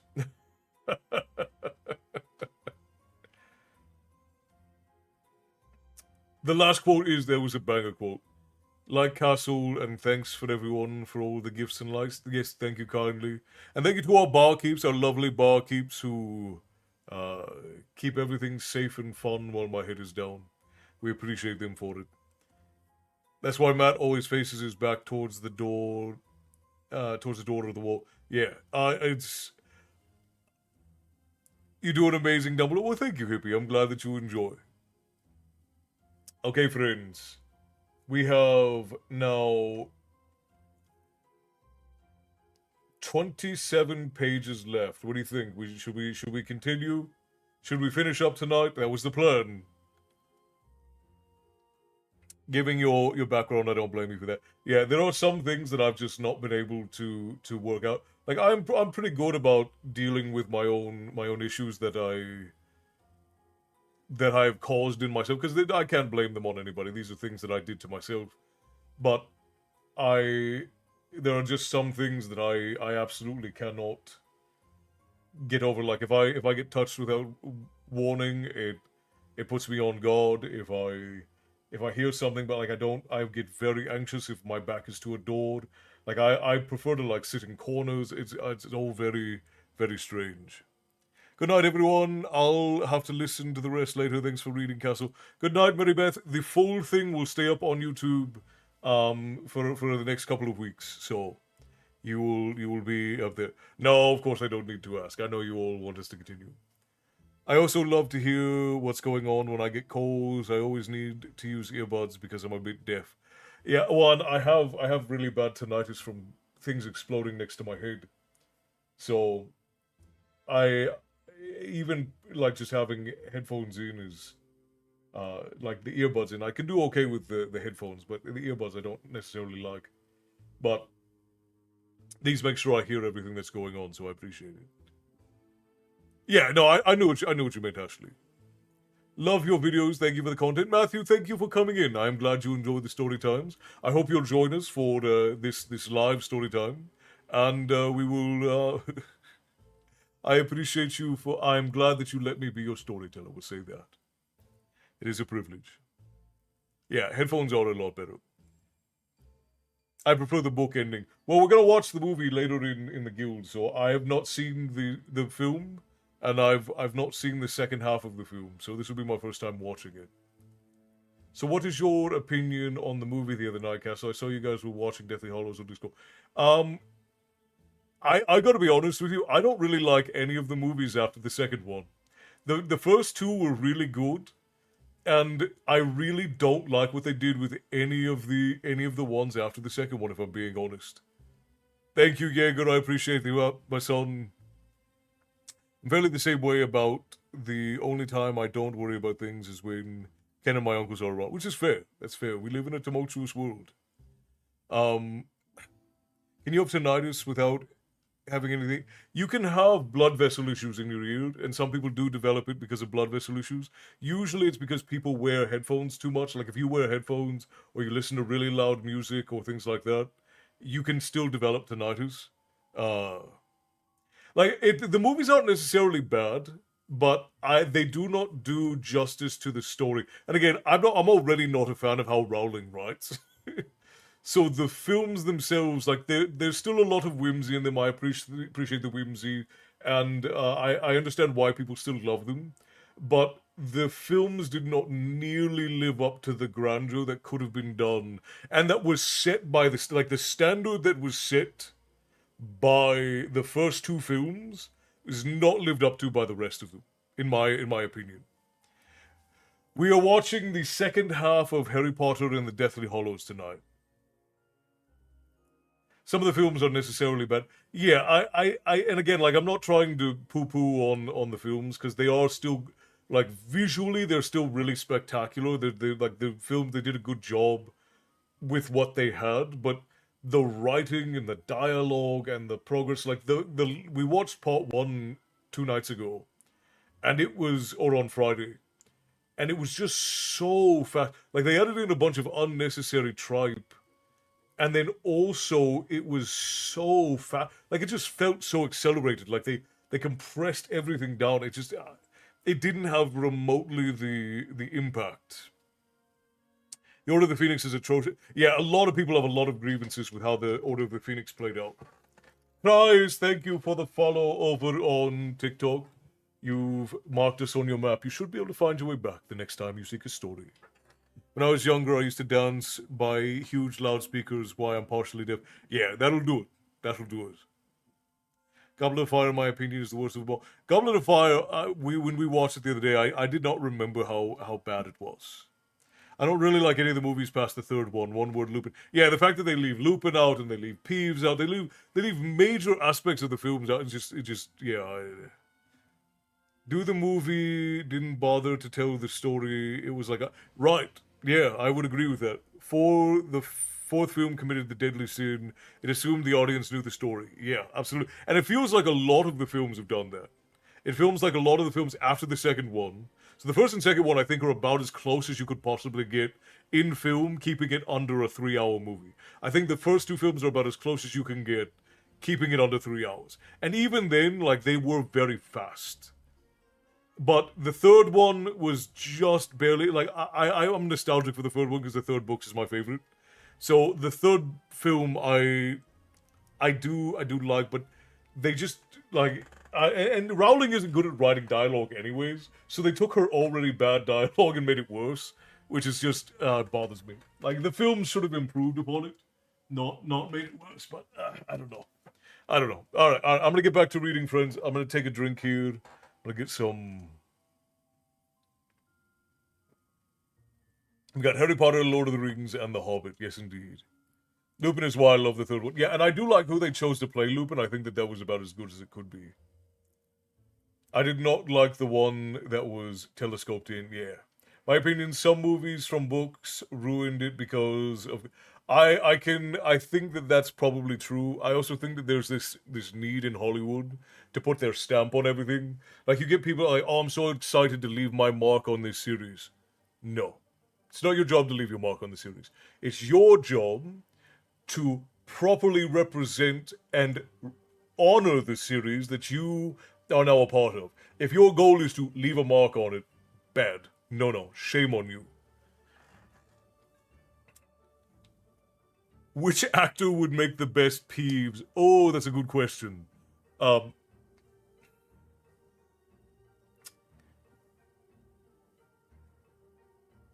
you know what? You know the guy in Pirates of the Caribbean, the pirate whose eye Mackenzie something, the guy with the wooden eye. I think him. I think him would be. I think he'd make a good Peeves.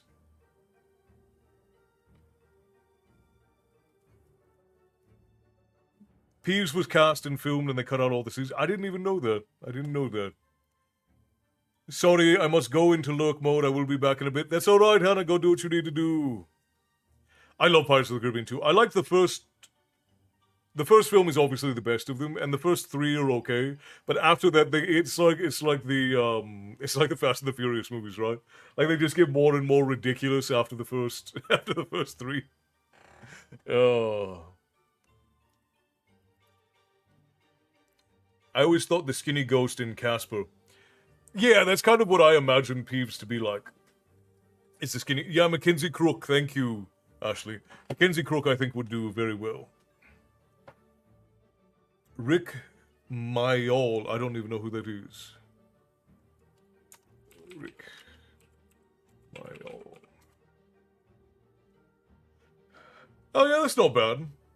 He's not bad. I can see that.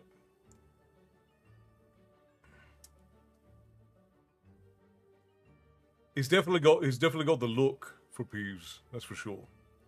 Yeah, so Richard Harris was absolutely brilliant as Albus Dumbledore. He was dead set. Absolutely, Esther. Absolutely. Hans Zimmer worked magic with those films. He very much did.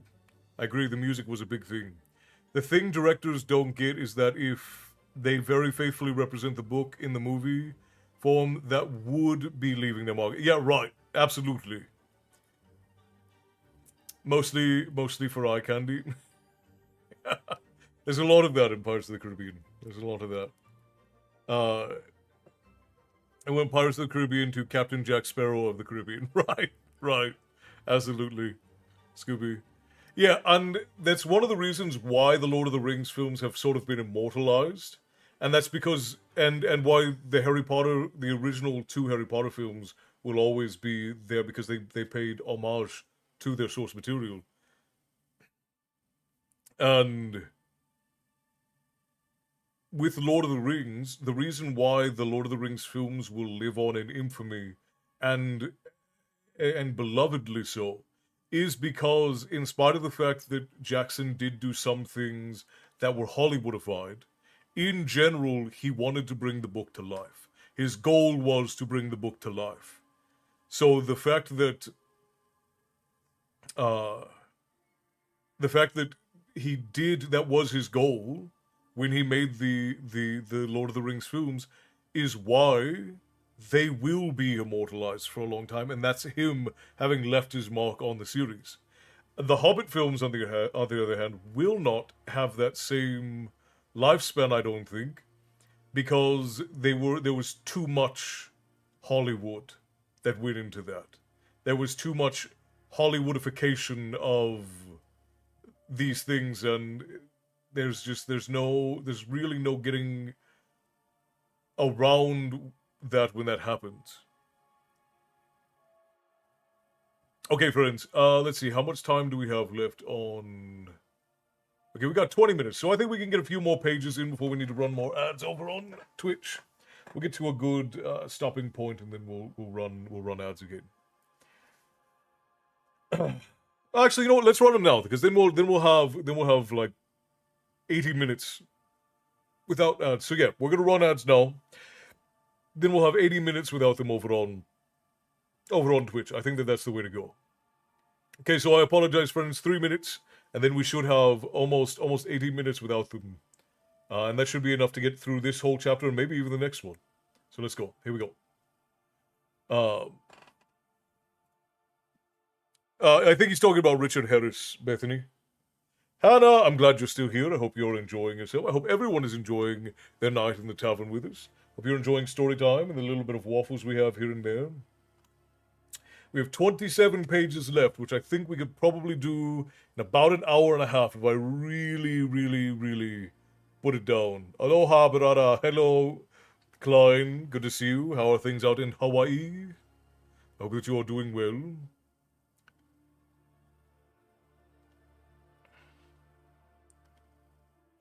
I'm back. Enjoy the pocket ride. We did. We all enjoyed riding in your pocket, hippie. Oh, Rick Mayall is dead. He's a brilliant British comedian and comedic actor I think one of the few American things he did was Drop Dead Fred. Yeah, and Drop Dead Fred was a pretty good movie. I don't think that it ever made it mainstream, but I do think that it was pretty decent um, film, if I remember correctly. But who's to say I remember correctly? I forget things all the time.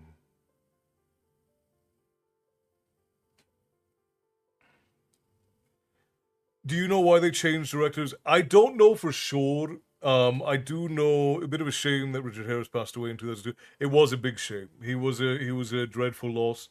It's also a shame that we lost Maggie, and that Alan Rickman passed away. Alan Rickman was only in his fifties or sixties when he passed away. That's dreadfully sad. Um,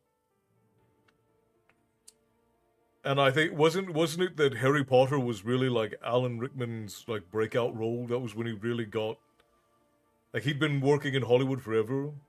Robbie Coltrane too was a big blow. Thank you, Frost, for the drink. I appreciate you, my friend.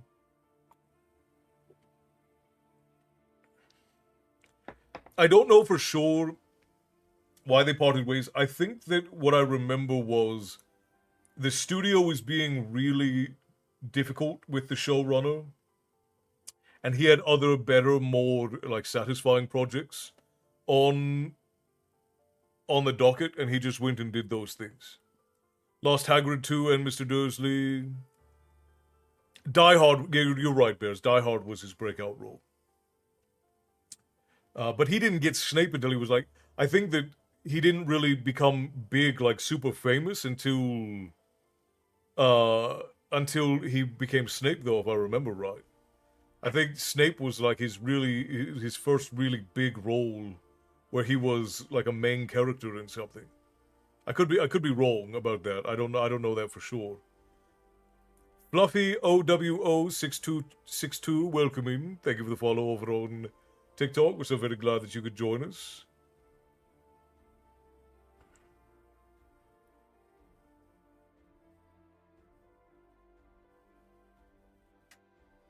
Alright, and it looks like ads are all done over on the Twitch portal. So we will get back to that here presently.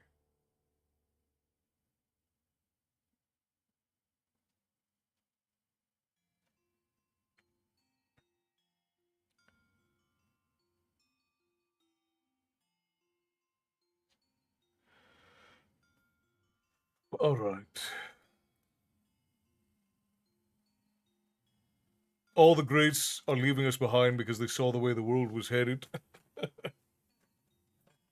They were like, y'all are on your own, something like that, right? Gets comfortable in my blanket fort until I get sleepy and go to bed. It's fair enough. What up? What up to, I mean? Well, what's going on, Fluffy? We are in the midst of story time. You can grab a seat and settle in. Alan Rickman was prolific before Harry Potter. I had no idea who he was before Harry Potter, so that's interesting. I didn't even realize that he was Hans Gruber until it started being a meme. But welcome in to all of the new folks who have dropped in. I am Castle. This is my tavern. Here we talk about myth and lore and tales of yore, and every now and again I read you all a bedtime story. Tonight we are finishing the final chapters of Harry Potter and the Deathly Hallows.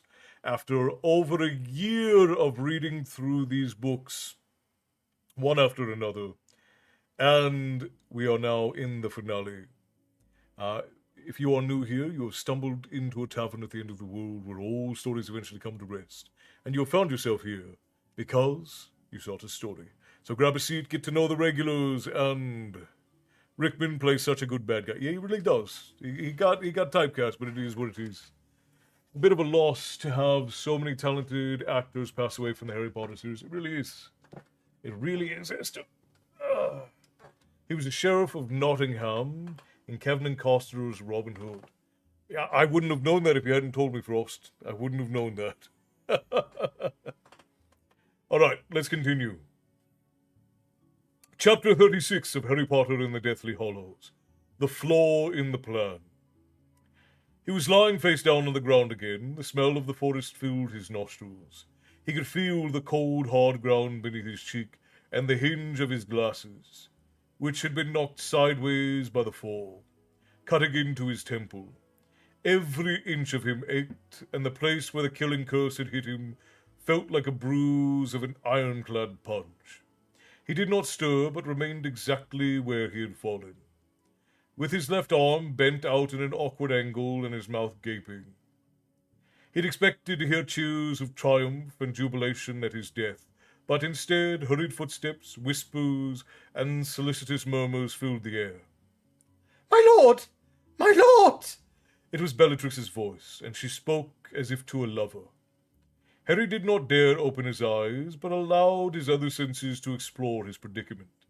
He knew that his wand was still bestowed beneath his robes, because he could feel it pressed between his chest and the ground. A slight cushioning effect in the area of his stomach told him that the invisibility cloak was also there, stuffed out of sight. My lord! Will do, said Voldemort's voice. More footsteps. Several people were backing away from the same spot, desperate to see what was happening and why. Harry opened his eyes by a millimeter. Voldemort seemed to be getting to his feet. Various Death Eaters were hurrying away from him, returning to the crowd lining the clearing. Bellatrix alone remained behind, kneeling beside Voldemort. Harry closed his eyes again and considered what he had seen. The Death Eaters had been huddled around Voldemort, who seemed to have fallen to the ground. Something had happened when he had hit Harry with the killing curse. Had Voldemort too collapsed? It seemed like it. And both of them had fallen briefly unconscious, and both of them had now returned. My lord, let me. I do not require assistance, said Voldemort coldly. Oh my gosh, this reggae song again.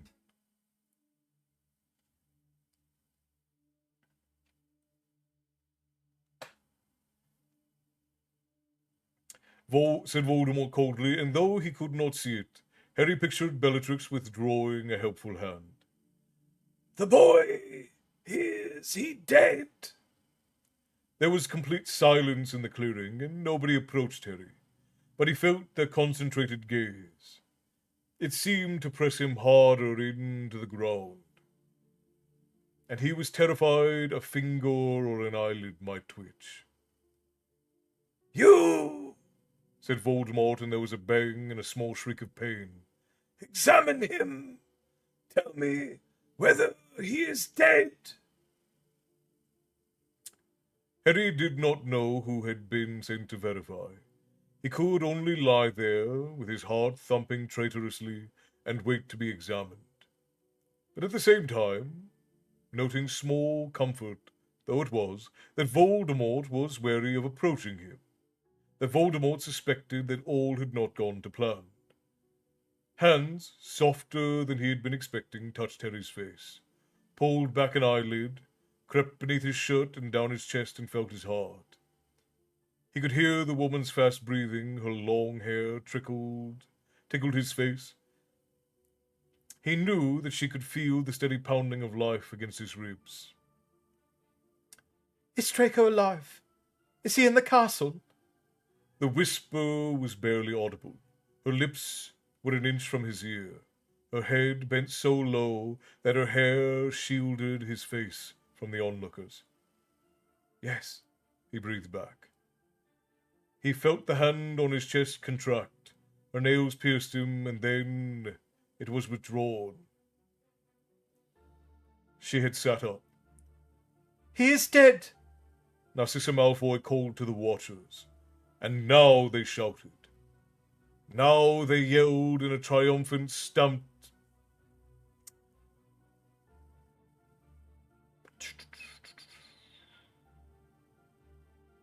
Yelled in triumph and stamped their feet, and through his eyelids Harry saw bursts of red and silver light shoot into the air in celebration.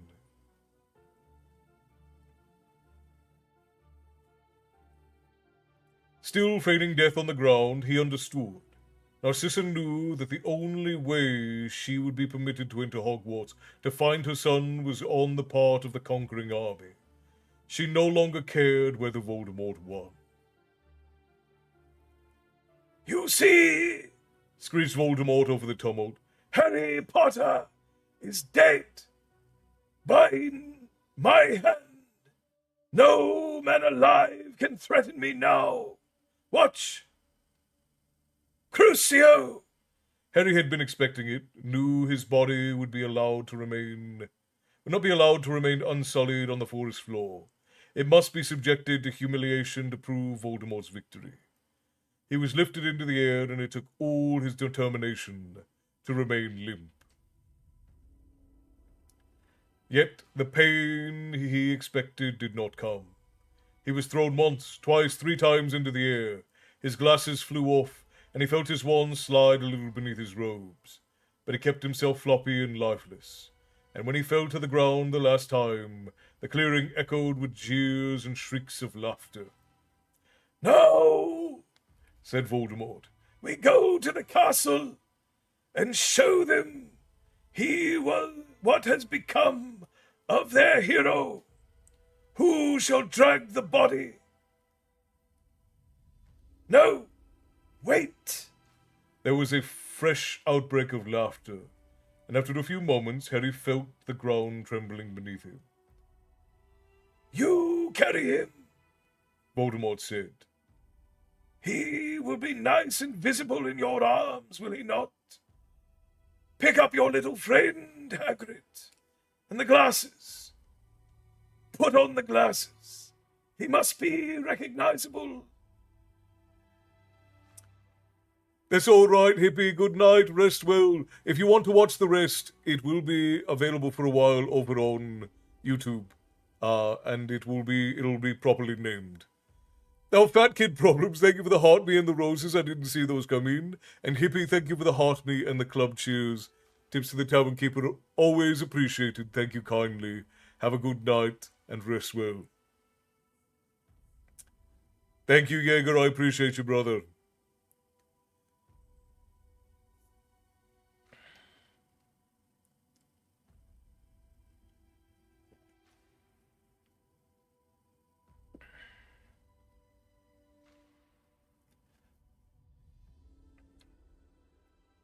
Someone slammed Harry's glasses back onto his face with deliberate force, but the enormous hand that lifted him into the air was exceedingly gentle.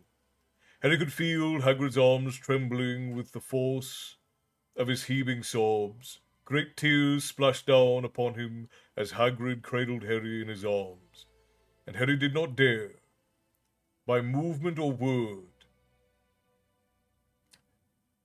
to intimate to Hagrid that all was not yet lost. "Move!" said Voldemort, and Hagrid stumbled forward, forcing his way through the close-growing trees, back through the forest. Branches caught at Harry's hair and robes. He lay, quiescent, his mouth lolling open, his eyes shut, and in the darkness, while the Death Eaters crowded all around them, and while Hagrid sobbed blindly, nobody looked to see whether a pulse beat in the exposed neck of Harry Potter. The 2 giants crashed along behind the Death Eaters. Harry could hear trees creaking and falling as they passed.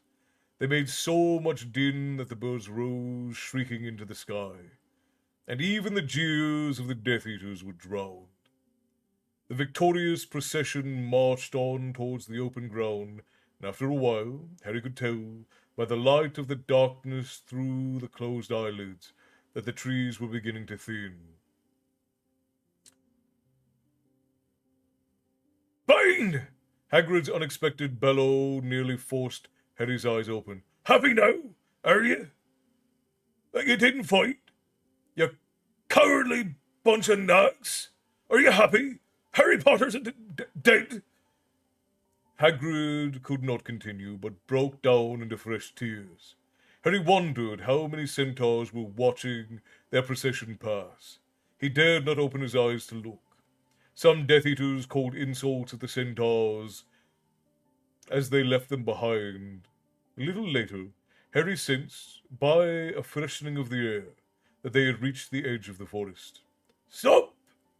Harry thought that Hagrid must have been forced to obey Voldemort's command, because he lurched a little. And now a chill settled over them where they stood, and Harry heard the rasping breath of the Dementors that patrolled the outer trees. They would not affect him now. The fact that his own survival burned inside him, a talisman against them, as though his father's stag kept guardian in his heart. Someone passed close by Harry, and he knew it was Voldemort himself, because he spoke a moment later, his voice magically magnified so that it swelled through the grounds, crushing upon Harry's eardrums. Harry Potter is dead. He was killed as he ran away, trying to save himself.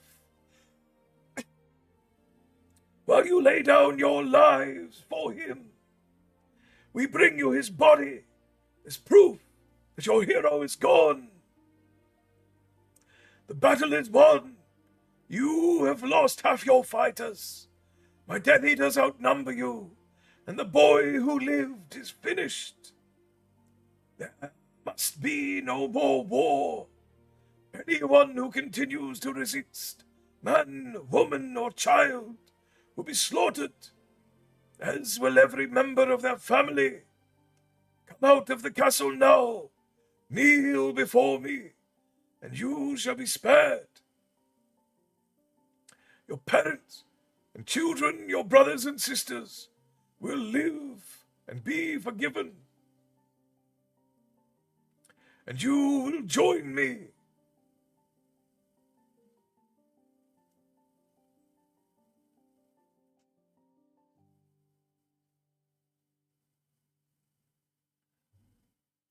Sorry, friends, just a second.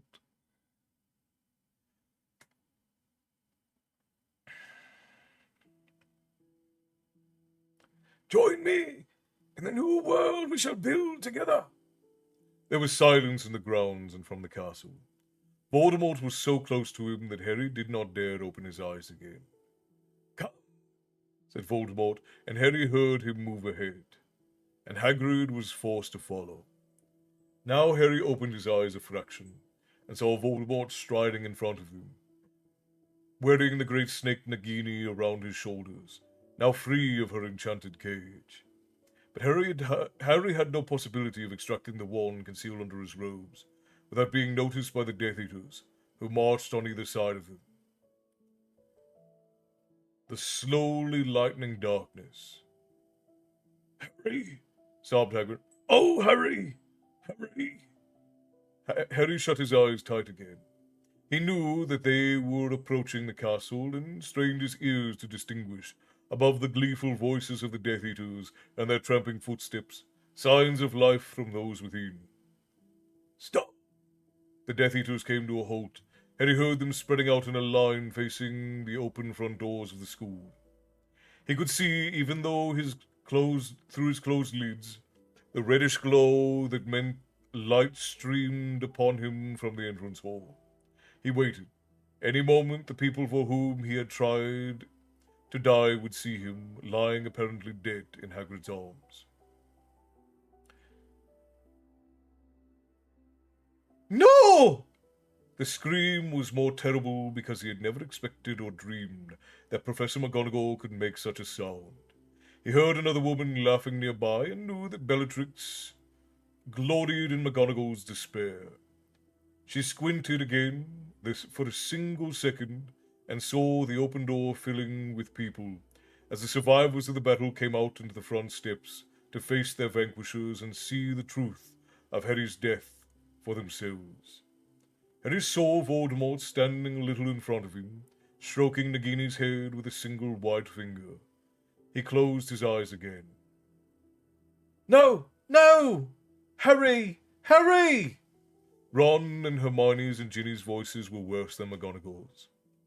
Harry wanted nothing more than to call back, and yet he made himself lie silent, and their cries acted like a trigger. The crowd of survivors took up the cause, screaming and yelling abuse at the Death Eaters until "Silence!" cried Voldemort, and there was a bang and a flash of bright light, and silence was forced upon them all. "It is over. Set him down, Hagrid, at my feet, where he belongs." Harry felt himself lowered onto the grass. "You see," said Voldemort, and Harry felt him striding backwards and forwards right beside the place where he lay. "Harry Potter is dead. Do you understand now, deluded ones, that he was nothing ever but a boy who relied on others to sacrifice themselves for him?" He beat you!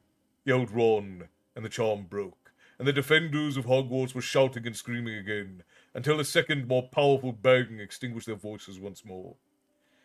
"He was killed while trying to sneak out of the castle grounds," said Voldemort, and there was relish in his voice for the lie.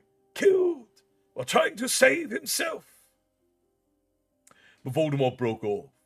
Harry heard a scuffle and a shout, and then another bang and a flash of light, and a grunt of pain.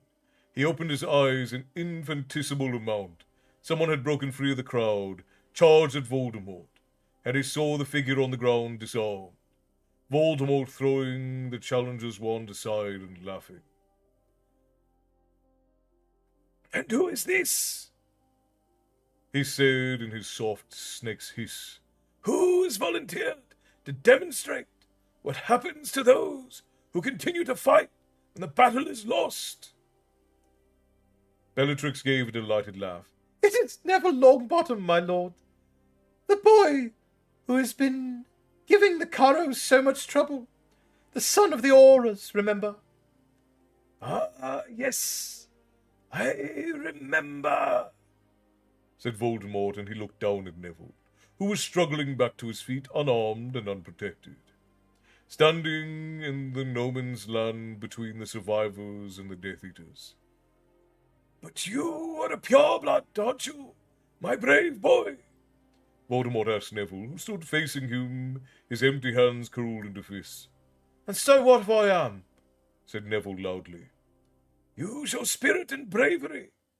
You come from noble stock.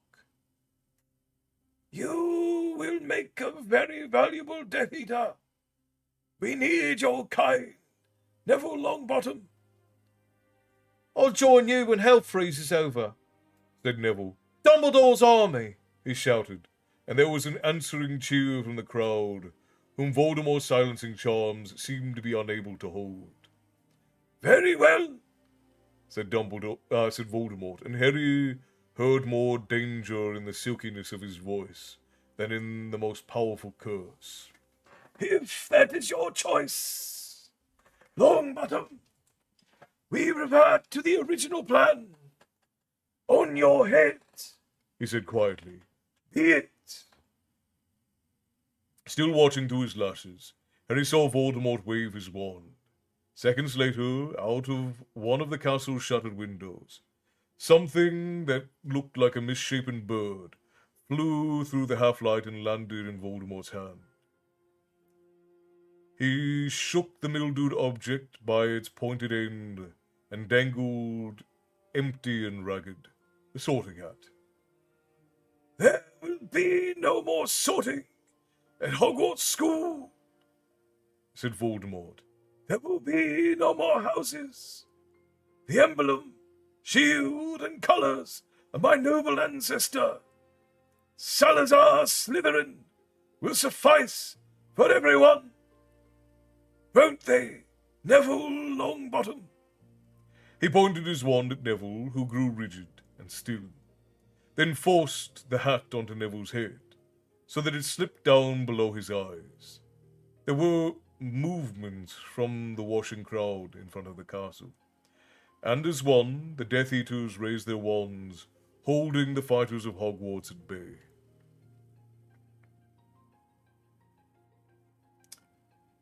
Intimate, it's a verb, not an adjective. Interesting. I don't know that I've ever heard it used that way.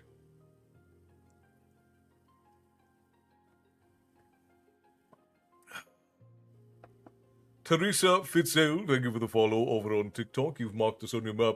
You should be able to find your way back the next time that you seek a story. Mr. Mann, hello, good to see you. The end of the fight between Voldemort and Harry in the book versus the movie is so different it blows my mind. Apparently so. I've never seen the film. So tonight over in the guild, it will be my first time ever having actually seen what happens at the end, but it should be fascinating. Okay. I haven't missed anyone else. Wonderful.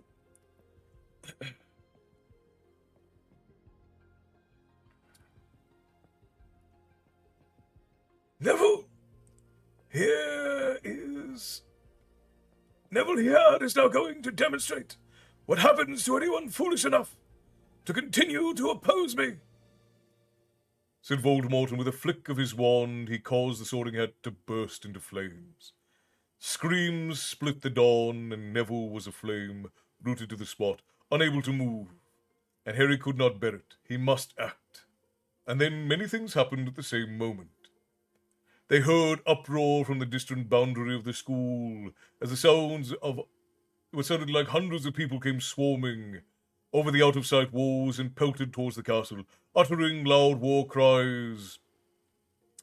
At the same time, Grop came lumbering around the side of the castle and yelled, "Haga!"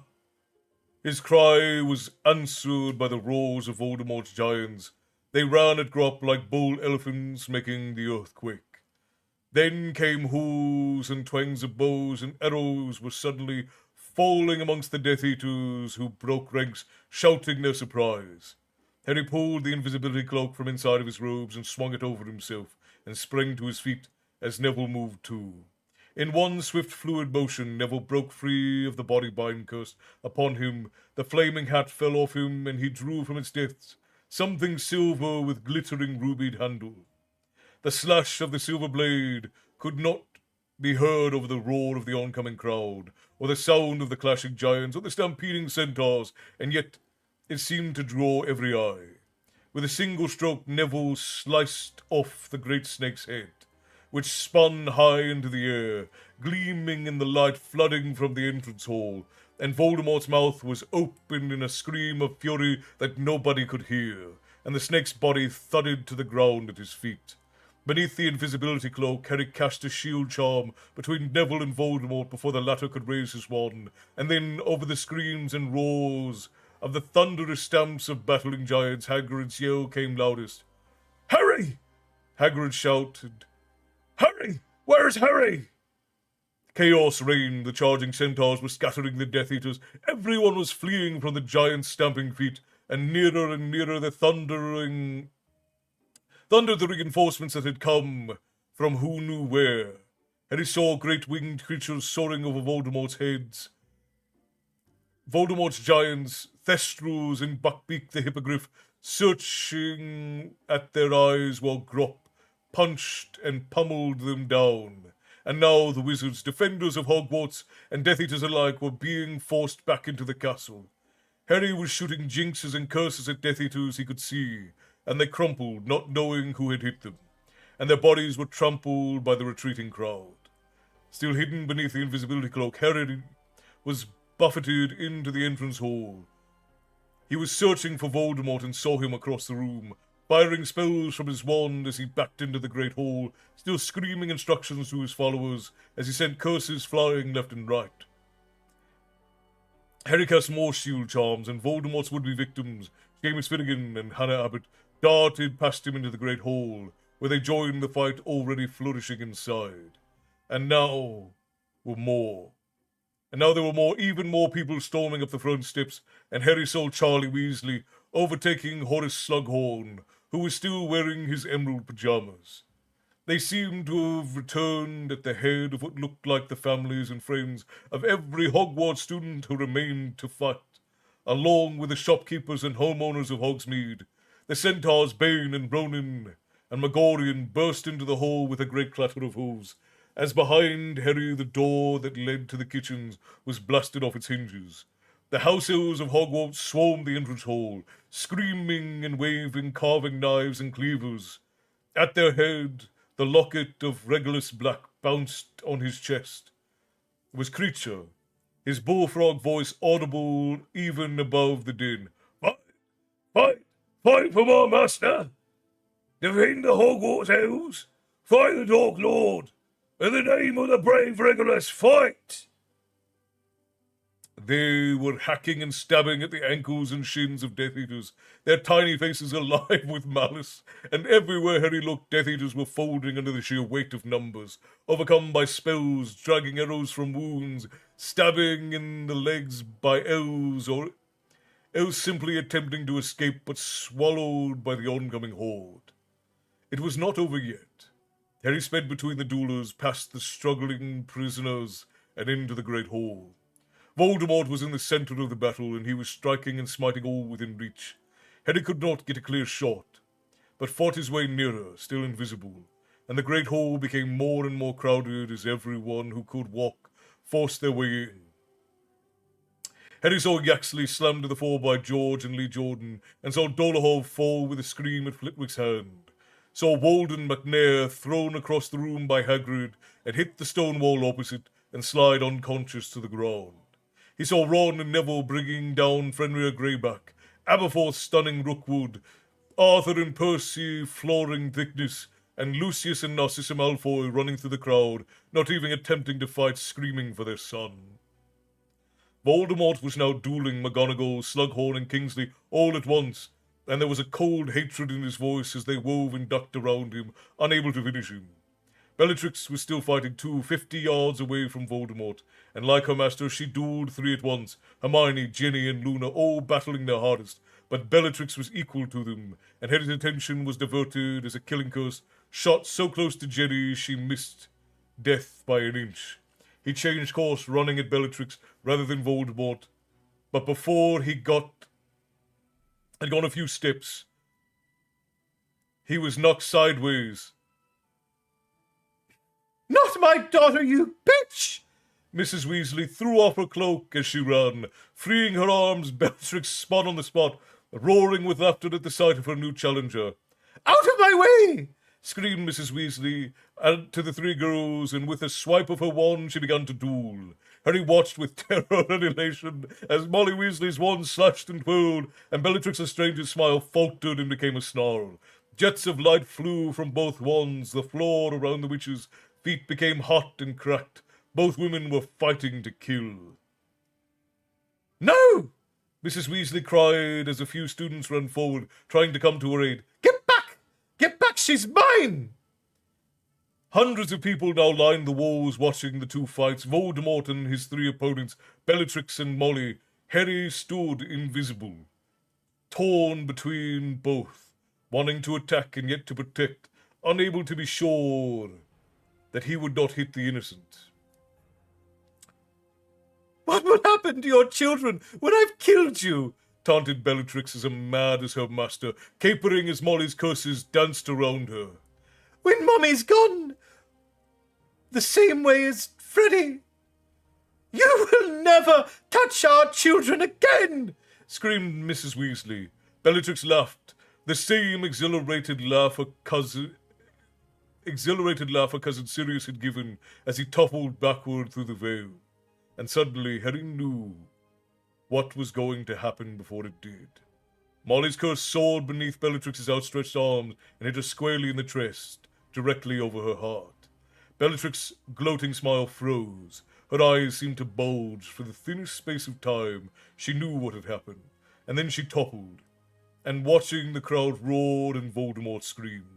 Harry felt as though he turned in slow motion and saw McGonagall and Kingsley and Slughorn blasted backwards, flailing and writhing through the air as Voldemort's fury at the fall of his last best lieutenant exploded with the force of a bomb. Voldemort raised his wand and directed it at Molly Weasley. "Potato!" roared Harry, and the shield arm expanded in the middle of the hall, and Voldemort stared around for the source as Harry pulled off the invisibility cloak at last. The yell of shock and cheers, the screams on every side of "Harry! He's alive!" were stifled at once. The crowd was afraid, and silence fell abruptly and completely as Voldemort and Harry looked at each other and began at the same moment to circle one another. I don't want anyone else to try and help, Harry said loudly, and in total silence his voice carried like a trumpet call. It's got to be me, like this. It's got to be me, Voldemort hissed. Potter doesn't mean that, He said, his eyes wide. That isn't how he works, is it? Who are you going to use to shield today, Potter? Nobody, Harry said simply. There are no more Horcruxes. It's just you and me. Neither can live while the other survives. It's one of us. It's about to leave for good. One of us! Jeered Voldemort, and his whole body was taut and his red eyes stared, a snake that was about to strike. You think it will be you, do you? The boy who survived by accident, and because Voldemort was pulling the strings. Accident, was it? When my mother died to save me, said Harry. They were still moving sideways, both of them, in that perfect circle, maintaining the same distance from each other. And for Harry, no face existed but Voldemort's. Accident! Oh, accident when I decided to fight you in the graveyard. Accident that I didn't defend myself tonight and still survived, and returned to fight again. Accidents! Screamed Voldemort, but he still did not strike, and he watched the crowd as it was frozen as if it was petrified. And of the hundreds in the hall, nobody seemed to breathe but they two. Accidents! And chance, and the fact that you crouched and snivelled behind the skirts of greater men and women, permitted me to kill them for you.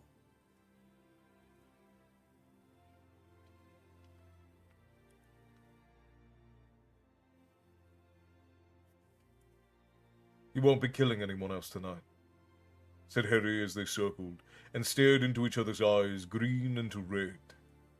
You won't be able to kill any of them ever again. Don't you get it? I was ready to die to stop you from hurting these people. But you did not! I meant to. That's what did it. I've done what my mother did. They're protected from you. Haven't you noticed how none of your spells you put on them are binding? You can't torture them. You can't touch them. You don't learn from your mistakes, Riddle, do you? You dare! Yes, I dare, said Harry. I know things you don't, Tom Riddle. I know lots of things you don't. Want to hear some before you make another big mistake? Voldemort did not speak, but prowled in a circle, and Harry knew that he kept him temporarily mesmerized and at bay, held back by the faintest possibility that Harry might indeed know a final secret. Is it love again? Said Voldemort, his snake face jeering. Dumbledore's favourite solution? Love, which he claimed conquered death, though love did not stop him from falling from the tower and breaking like an old waxwork. Love did not prevent me from stamping out your mudblood mother like a cockroach, Potter. And nobody seems to love you enough to run forward this time and take my curse. So what will stop you dying when I strike? Just one thing, said Harry, and still they circled each other, wrapped in each other, held apart by nothing but the last secret. If it is not love that will save you this time, said Voldemort, you must believe that you have magic that I do not, or else a weapon more powerful than mine. I believe both, said Harry, and he saw the shock flit across the snake-like face. Though it was instantly dispelled, Voldemort began to laugh, and the sound was more frightening than his screams, humorless and insane. It echoed through the silent hall. You think you know more magic than I do, he said.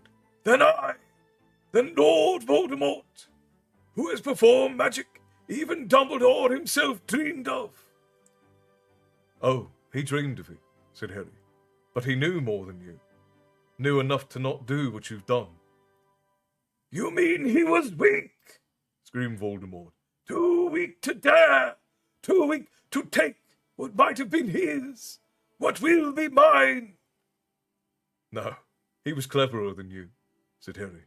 A better wizard, a better man. He brought about the death of Albus Dumbledore. You thought you did, said Harry, but you were wrong. For the first time, the watching crowd stirred as hundreds of people around the walls drew breath as one. Dumbledore is dead! Voldemort hurled the words at Harry as though they would cause him unendurable pain. His body decays in the marble tomb in the grounds of this castle. I have seen it, Potter, and he will not return. Oh yes, Dumbledore is dead, Harry said calmly. But you didn't have him killed. He chose his own manner of dying. Chose it months before he died. Arranged the whole thing with the man you thought was your servant. What childish dream is this? Said Voldemort. But still he did not strike, and his red eyes did not waver from Harry's. Severus Snape wasn't yours, said Harry. Snape was Dumbledore's. Dumbledore's from the moment you started hunting down my mother. And you never realized it. Because of the thing you can't understand. You never saw Snape cast a Patronus, did you, Riddle? Voldemort did not answer. They continued to circle each other like wolves about to tear each other apart. Snape's Patronus was a no, said Harry. The same as my mother's, because he loved her for nearly all his life. From the time when they were children. You should have realized. He said as he saw Voldemort's nostrils flare. He asked you to spare her life, didn't he? He desired it, that was all, sneered Voldemort. But when she had gone, he agreed that there were other women of purer blood, worthier of him. Oh, of course he told you that, said Harry. But he was Dumbledore's spy from the moment you threatened her, and he's been working against you ever since. Thought Voldemort was already dying when Snape finished him. It matters not, shrieked Voldemort, who had followed every word with rapt attention, but now let out a cackle of mad laughter. It matters not whether Snape was mine or Dumbledore's. Oh, what petty obstacle they tried to put in my path. I crushed them as I crushed your mother. Snape's supposed great love. Oh, but it all makes sense, Potter, and in ways that you do not understand. Dumbledore was trying to keep the Elder Wand from me. He intended that Snape should be the true master of the wand. But I got there ahead of you, little boy. I reached the wand before you could get your hands on it. I understood the truth before you caught up. I killed Severus 3 hours ago. The Elder Wand, the Death Stick, the Wand of Destiny is truly mine. Dumbledore's plan went wrong, Harry Potter. Ooh, all of this Voldemort voice is killing me.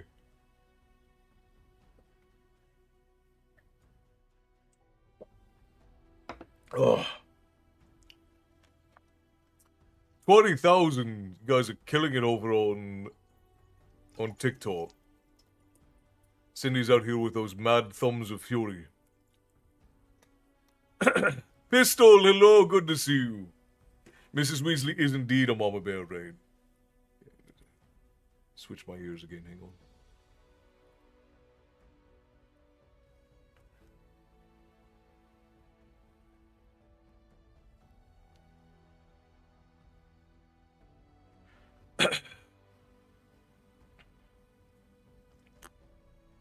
Casual, what a chapter, so much happening, lots of action, hard to catnap. I would imagine. Vocal cords taking a beating, yes they are. Don't overdo it. If we need to stop, don't hesitate. No, I think I got it.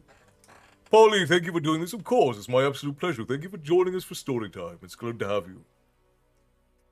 Santana, hello. Good evening to you. Good evening to you as well. Got some water into you, please, Castle. I just put it in.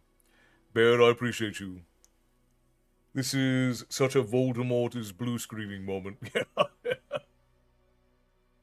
Polly, I'm glad that you are enjoying yourself and that you dropped in. Please grab a seat, settle in. We're finishing up all of Deathly Hallows tonight. We've only got we've got 15 pages left, friends. We are coming up on the end. Let's continue.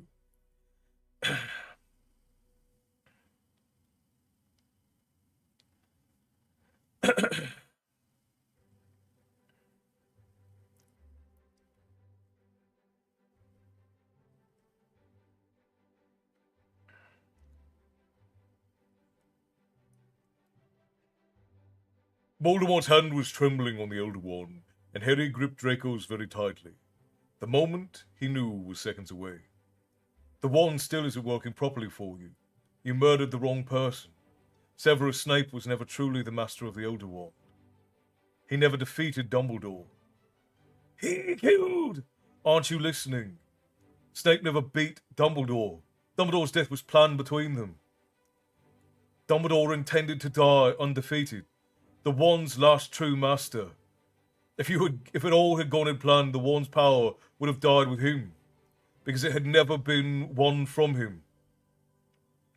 But then, Potter, Dumbledore's as good as gave me the wand. Voldemort's voice shook with malicious pleasure. I stole the wand from its last master's tomb. I removed it against its last master's wishes. Its power is mine. You still don't get it, Riddle, do you? Possessing the wand isn't enough. Holding it, using it, doesn't make it really yours. Didn't you listen to Ollivander? The wand chooses the wizard. The Elder Wand recognized the new master before Dumbledore died. Someone who never laid a hand on it. The new master removed the wand from Dumbledore against his will, never realizing exactly what had been done, or that the world's most dangerous one had given him as its allegiance. Voldemort's chest rose and fell rapidly. Harry could feel the curse coming. Feel it building inside the wand's pointed at his face.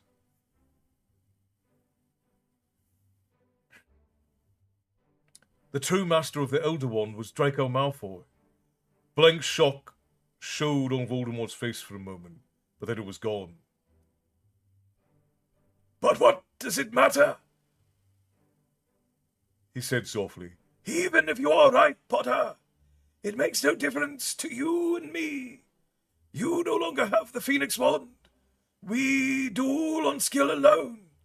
And after I have killed you, I can attend to Draco Malfoy. But you're too late, said Harry.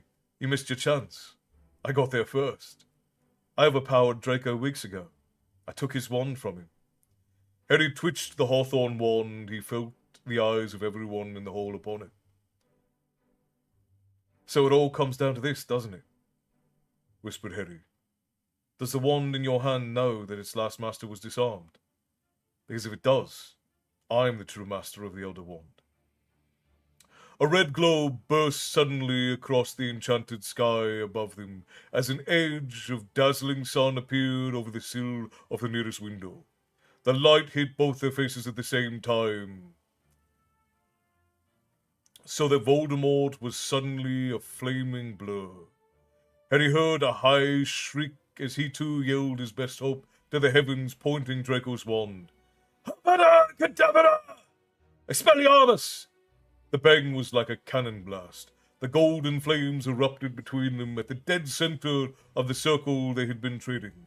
Marked the point where the spells collided. Harry saw Voldemort's green jet meet his own spell. Saw the Elder Wand fly high, dark against the sunrise, spinning across the enchanted ceiling like the head of Nagini, spinning through the air toward the master it would not kill, who had come to take full possession of it at last. And Harry, with the unerring skill of a seeker, caught the wand with his free hand, and Voldemort fell backwards, arms splayed, slit pupils, scarlet eyes rolling upward.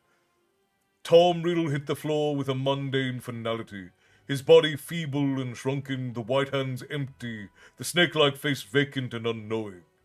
Voldemort was dead, killed by his own rebounding curse. Harry stood with two wand's in his hand, staring down at his enemy's shell. One shivering second of silence, the shock of the moment suspended, and then tumult broke around Harry as the screams and cheers and roars of the watchers rent the air. the fierce new sun dazzling the windows as they thundered toward him, and the first to reach him were Ron and Hermione. And it was their arms that were wrapped around him, their incomprehensible shouts that deafened him. Then Ginny, Neville, and Luna were there, and then all the Weasleys and Hagrid and Kingsley and McGonagall and Flitwick and Sprout, and Harry could not hear a word that anyone was shouting, nor tell whose hands were seizing him, pulling him, trying to hug him, some part of him. Hundreds of them were pressing in, all of them determined to touch the boy who lived. The reason it was over at last. The sun rose steadily over Hogwarts, and the great hall blazed with life and light. Harry was an indispensable part of the mingled outpourings of jubilation and mourning, of grief and celebration. They wanted him there with them, their leader and symbol, their saviour and their guide. And that he had not slept, that he craved the company of only a few of them, seemed to occur to no one. He must speak to the bereaved, clasp their hands, witness their tears, receive their thanks, hear the news now creeping in from every quarter of the morning drew on.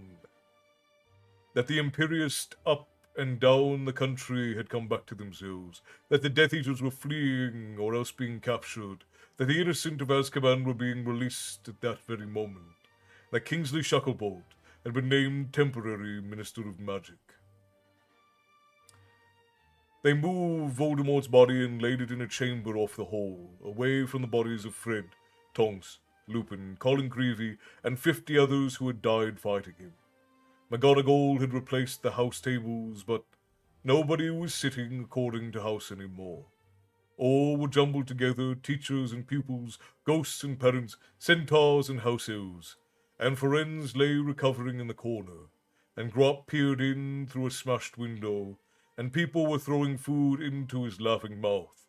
After a while, exhausted and drained, Harry found himself sitting on a bench beside Luna.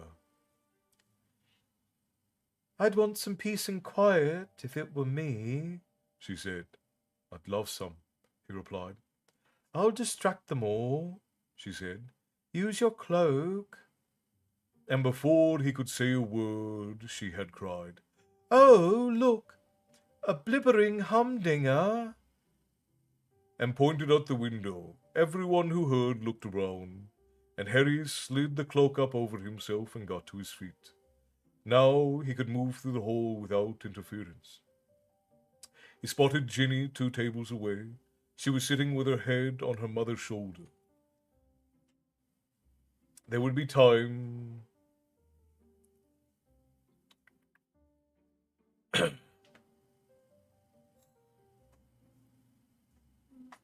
Almost done. We've got just shy of 10 pages left. Getting up there, though. Huh? Of the whole book? Of the whole book. We're coming to the end. Are we doing the readathon next weekend then? Or the... Yeah, we're going to start next weekend. We're going to take this week off and we're going to go next weekend. Gotcha. Hello, Maddie. I'm sure you're going to get hellos from everyone. Loving the story time this evening. Pistol, I'm glad to hear it. I'm very glad to hear it. Hello, Tyson. And Bear. And Frost.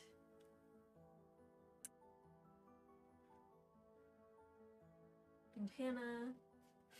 And Ashley. Hello. And Chopsticks. Chopsticks is another Hannah.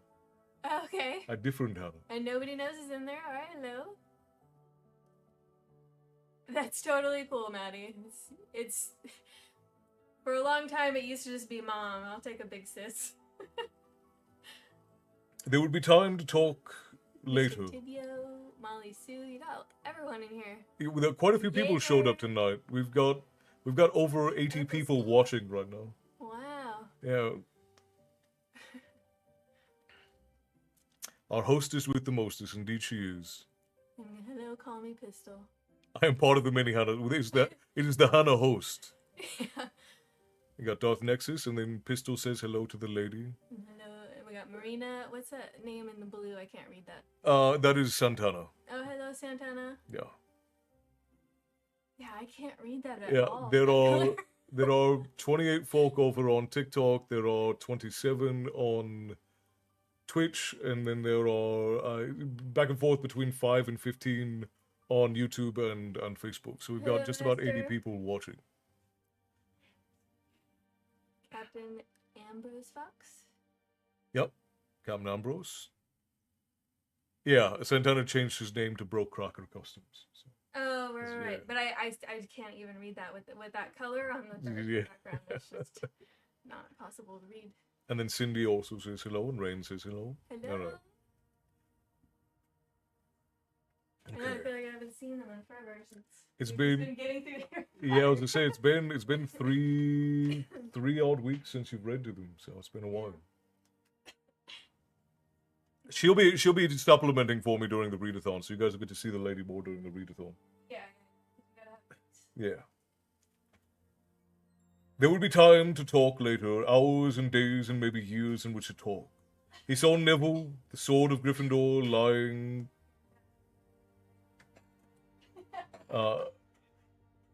lying beside his plate as he ate, surrounded by a knot of fervent admirers. You're taller than me now.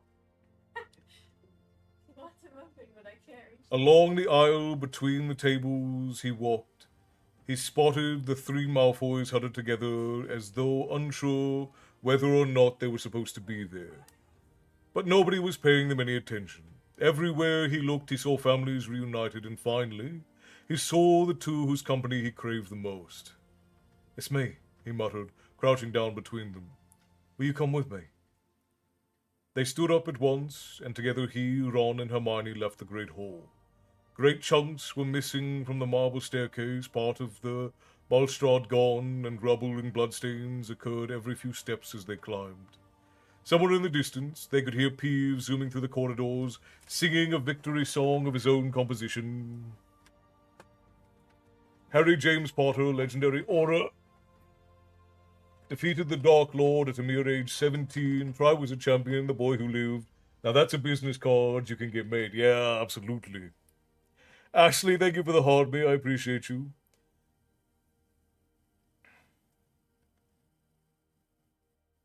We did it! We batched them! We Potter's the one, and Voldy's gone moldy, so now let's have fun. That's Peeves' song. Really? It gives a feeling of scope and tragedy of things, doesn't it? Said Ron, pushing open a door to let Harry and Hermione through. Happiness would come, Harry thought. But at the moment, it was muffled by exhaustion. The pain of losing Fred and Lupin and Tonks pierced him like a physical wound every few steps. Most of all, he felt the most stupendous relief and a longing to sleep. But first, he owed an explanation to Ron and Hermione, who had stuck with him for so long and who deserved the truth. Painstakingly, he recounted what he had seen in the Pensieve, what had happened in the forest, and they had not even begun to express all their shock and amazement when at last they arrived at the place to which they had been walking. Though none of them had mentioned their destination.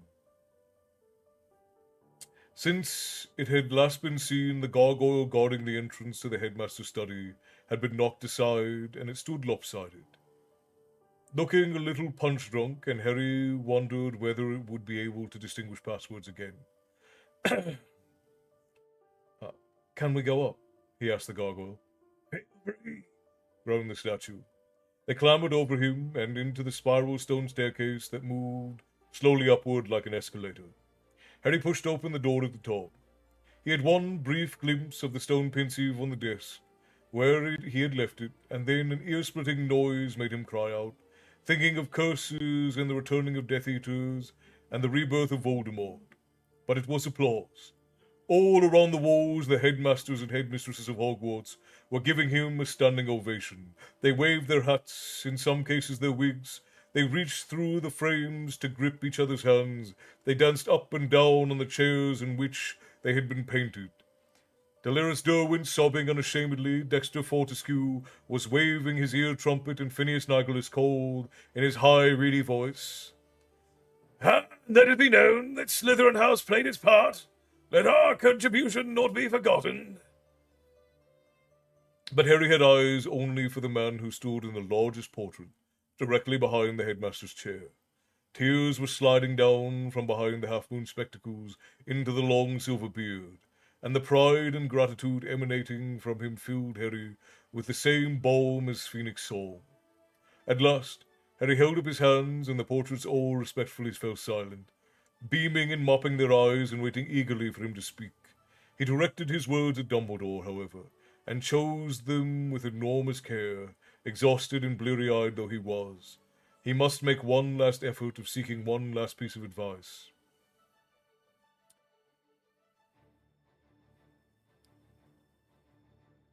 The thing that was hidden in the snitch, he began. I dropped it in the forest. I don't know where exactly, but I'm not going to go looking for it again. Do you agree? My dear boy, I do. And Dumbledore, while his fellow pictures looked on confused and curious, A wise and courageous decision, but no less than I would have expected of you. Does anyone else know where it fell? No one, said Harry, and Dumbledore nodded his satisfaction. I'm going to keep Ignatius's present, though, said Harry, and Dumbledore beamed. But of course, Harry, it is yours forever, until you pass it on. And then there is this. Harry held up the older one, and Ron and Hermione looked at it with a reverence that even in his befuddled and sleep-deprived state, Harry did not like to see. I don't want it, said Harry. What? Said Ron loudly. Are you mental? I know it's powerful, said Harry wearily, but I was happier with mine, so... He rummaged around in the pouch that hung around his neck, and pulled out the two halves of holly, still connected by the finest thread of phoenix feather. Hermione had said that it could not be repaired. The damage was too severe. All he knew was that if it did not work, nothing would. He laid the broken one upon the headmaster's desk, touched it with the very tip of the older one, and said, Repara. And his wand resealed, and red sparks flew out of its end. Harry knew that it had succeeded. He picked up the holly and phoenix wand, and felt a sudden warmth in his fingers, as though wand and hand were rejoicing at their reunion. I'm putting the elder one, he told Dumbledore, who was watching him with enormous affection and admiration, back where it came from. It can stay there. If I die a natural death like Ignatius, its power will be broken, won't it?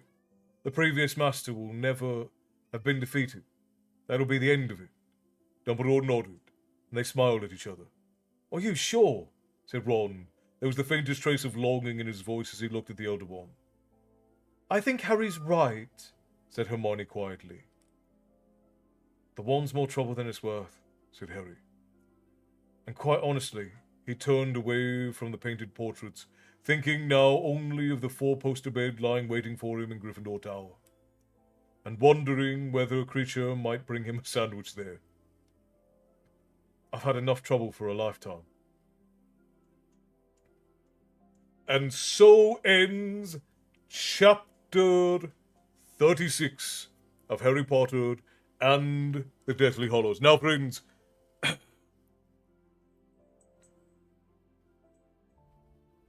we are going to power through because we have 5 pages left. So we're going to go through and we're going to finish them up right here and now. I'm just going to go right into it. This is the epilogue. The epilogue of Harry Potter and the Deathly Hallows, entitled 19 Years Later. Autumn seemed to arrive suddenly that year. The morning of the 1st of September was crisp and golden as an apple. And as the little family bobbed across the rumbling road towards the great sooty station, the fumes of cars' exhaust and the breath of pedestrians sparkled like cobwebs in the cold air. 2 large cages rattled on top of the laden trolleys. The parents were pushing.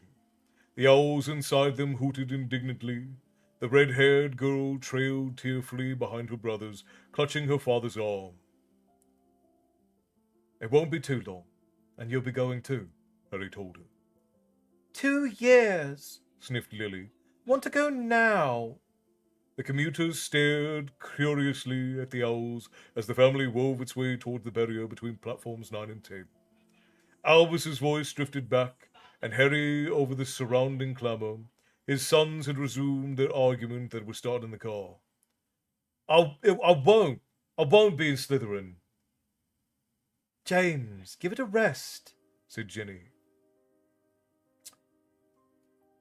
I only said he might be, said James, grinning at his youngest brother. There's nothing wrong with that. He might be in Slytherin. But James caught his mother's eye and fell silent.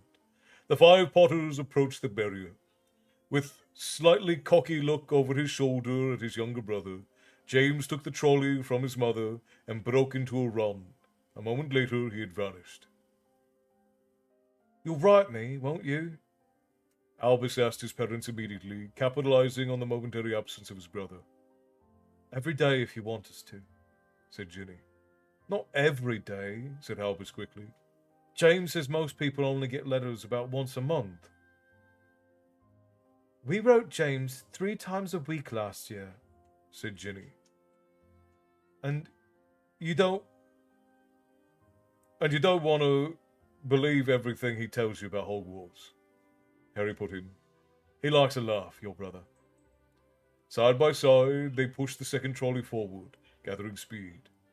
As they reached the barrier, Albus winced, but no collision came. Instead, the family emerged onto the platform 9 3/4, which was obscured by the thick white steam that was pouring from the Scarlet Hogwarts Express. Indistinct figures were swarming through the mist, into which James had already disappeared.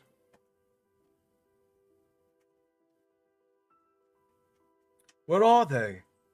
Asked Albus anxiously, peering at the hazy forms they passed as they made their way through the platform. We'll find them, said Jenny reassuringly. But the vapor was dense, and it was difficult to make out anybody's faces. Detached from their owners, voices sounded unnaturally loud. Harry thought he'd heard Percy discoursing loudly on broomstick regulations and was quite glad of the excuse not to stop and say hello. I think that's them, Al, said Ginny suddenly. The group of 4 people emerged from the mist, standing alongside the very last carriage. Their faces only came into focus when Harry, Ginny, Lily, and Albus had all drawn right up to them. Hi, said Albus, sounding immensely relieved. Rose, who was already wearing her brand new Hogwarts robes, beamed at him. Parked all right then? Ron asked Harry. I did. Hermione didn't believe I could pass a Muggle driving test, did you? She thought I'd have to confront the examiner. No, I didn't, said Hermione. I had complete faith in you. As a matter of fact, I did confront him, Ron whispered to Harry as they together lifted Albus's trunk and owl onto the train. I only forgot to look in the wing mirror, and let's face it, I can use a supersensory charm for that. Back on the platform, they found Lily and Hugo, Rose's younger brother, having an animated discussion about which house they should be sorted into when they finally get to Hogwarts. If you're not in Gryffindor, I will disinherit you, said Ron, but no pressure. Ron! Lily and Hugo laughed, but Albus and Rose looked solemn. He doesn't mean it, said Hermione and Ginny, but Ron was no longer paying attention. Catching Harry's eye, he nodded covertly to a point some 50 yards away. The steam had thinned for a moment, and 3 people stood in sharp relief against the shifting mist. Look who it is. Draco Malfoy was standing there with his wife and son, a dark coat buttoned up to his throat, his hair receding somewhat, which emphasized his pointed chin. The new boy resembled Draco as much as Albus resembled Harry. Draco caught sight of Harry and Ron and Hermione and Ginny staring at him, nodded curtly, and turned away again. So that's little Scorpius, said Ron under his breath. Make sure you beat him in every test, Rosie. Thank God you inherited your mother's brains. Ron, for heaven's sakes, said Hermione, half stern, half amused. Don't try and turn them against each other before they've even started school. Yeah, you're right, sorry, said Ron, but unable to help himself, he added. Don't get too friendly with him, though, Rosie. Grandad Weasley would never forgive you if you got married to a pureblood. Hey! James had reappeared and had divested himself of his trunk, owl, and trolley, and was evidently bursting with news. Teddy's back there, he said breathlessly, pointing over his shoulder into the billowing clouds of steam. I just seen him. And guess what? He's doing... snogging Victoria. Victoria? I've never seen a name spelled like that before. She got really wild with the number of strange words she used in this book.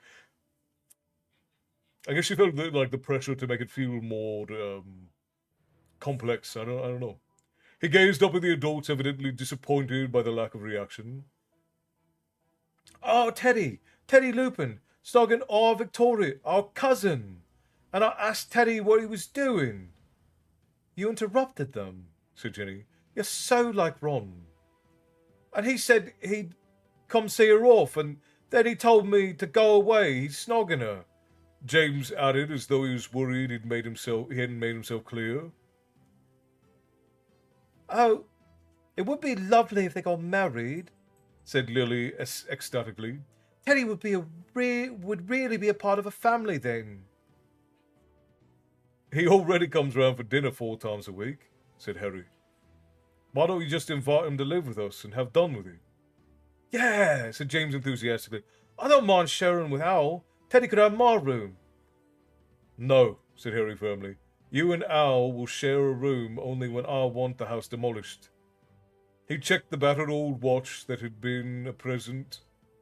once been Fabian Pruitt's. It's nearly 11. You better get on board. And don't forget to give Neville our love, Ginny told James as she hugged him. Mum, I can't give a professor love. But you know, Neville. James rolled his eyes. Outside, yeah. But at school, he's Professor Longbottom, isn't he? I can't walk into herbology and give him love. Dude. Milo. Stop. Milo. Stop it. No, you're being obnoxious. Stop. Stop it. You're being obnoxious. Cut it out.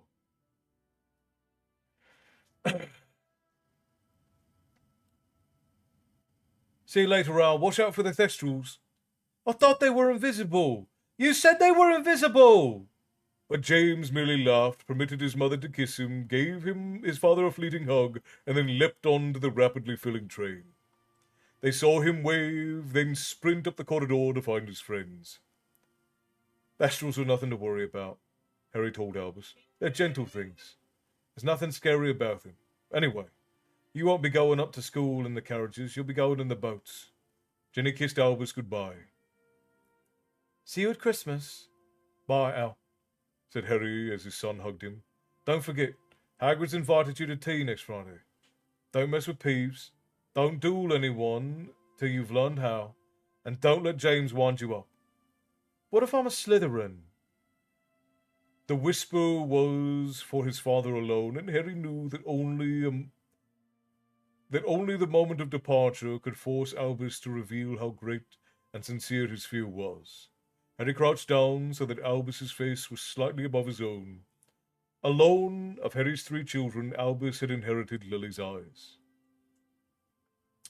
Albus Severus, Harry said quietly, so that nobody but Ginny could hear, and she was tactful enough to pretend to be waving to Rose, who was now on the train. You were named for 2 headmasters of Hogwarts. One of them was a Slytherin, and he was probably the bravest man I ever knew.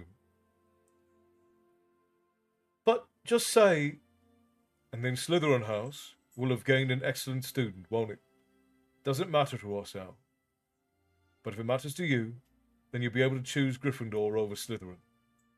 Sorting Hat takes your choice into account. Really? It did for me, said Harry. He had never told any of his children that before, and he saw the wonder in Albus's face as he said it.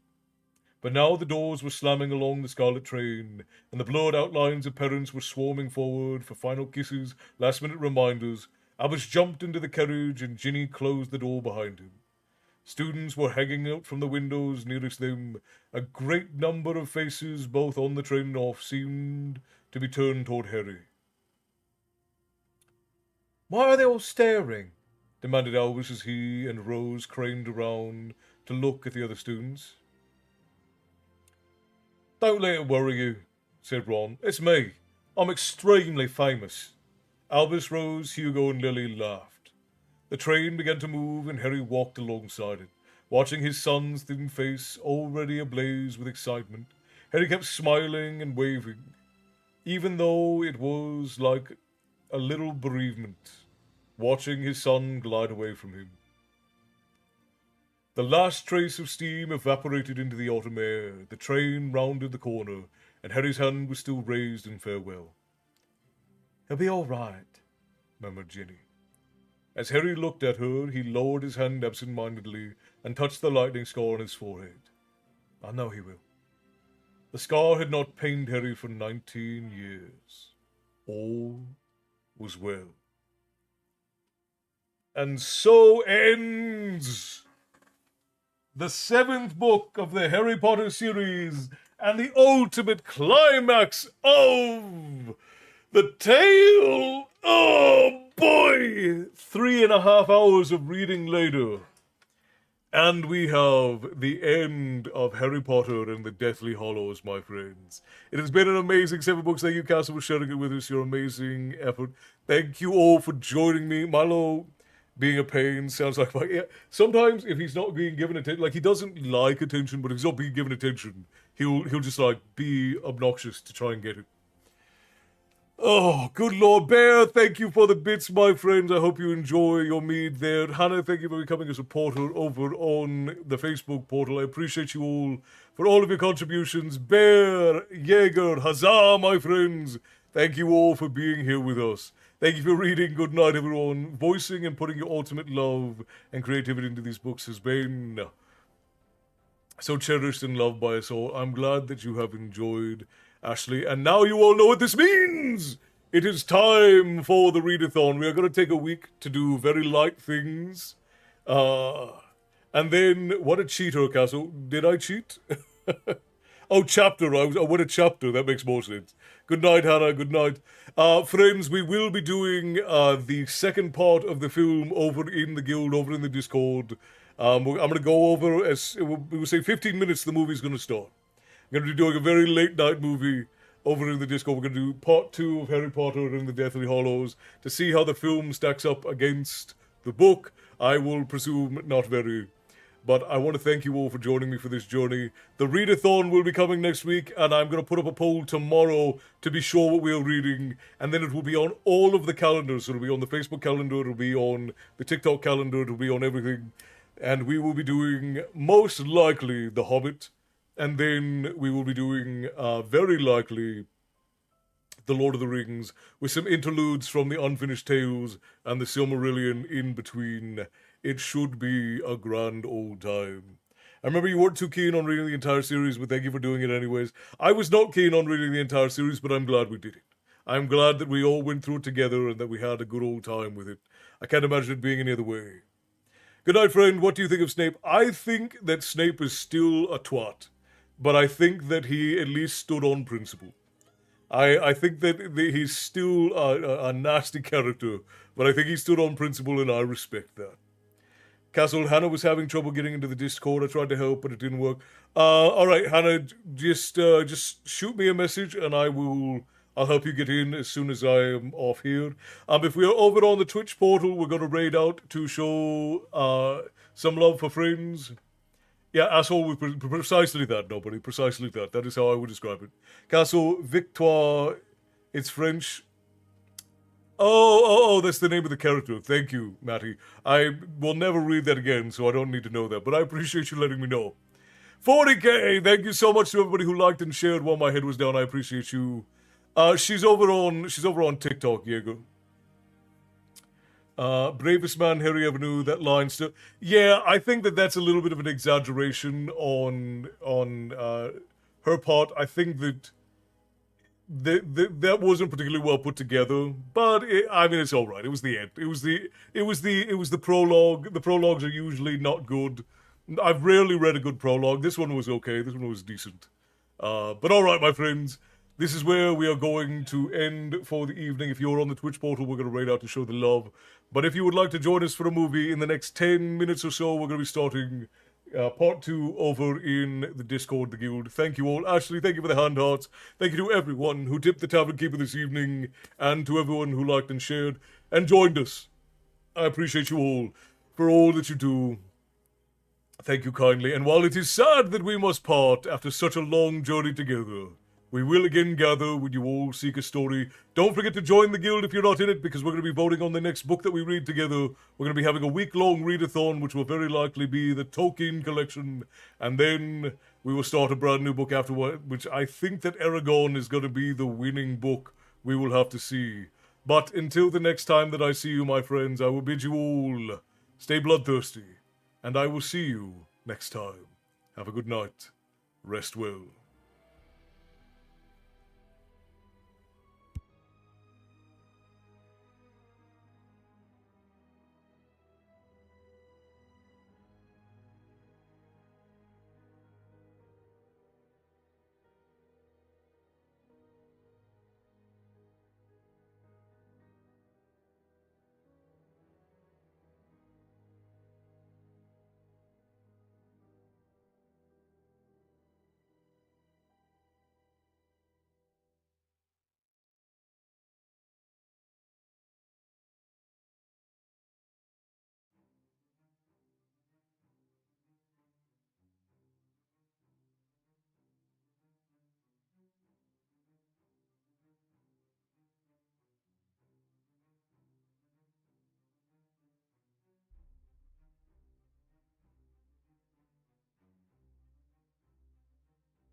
grinding stone together, our arms straining.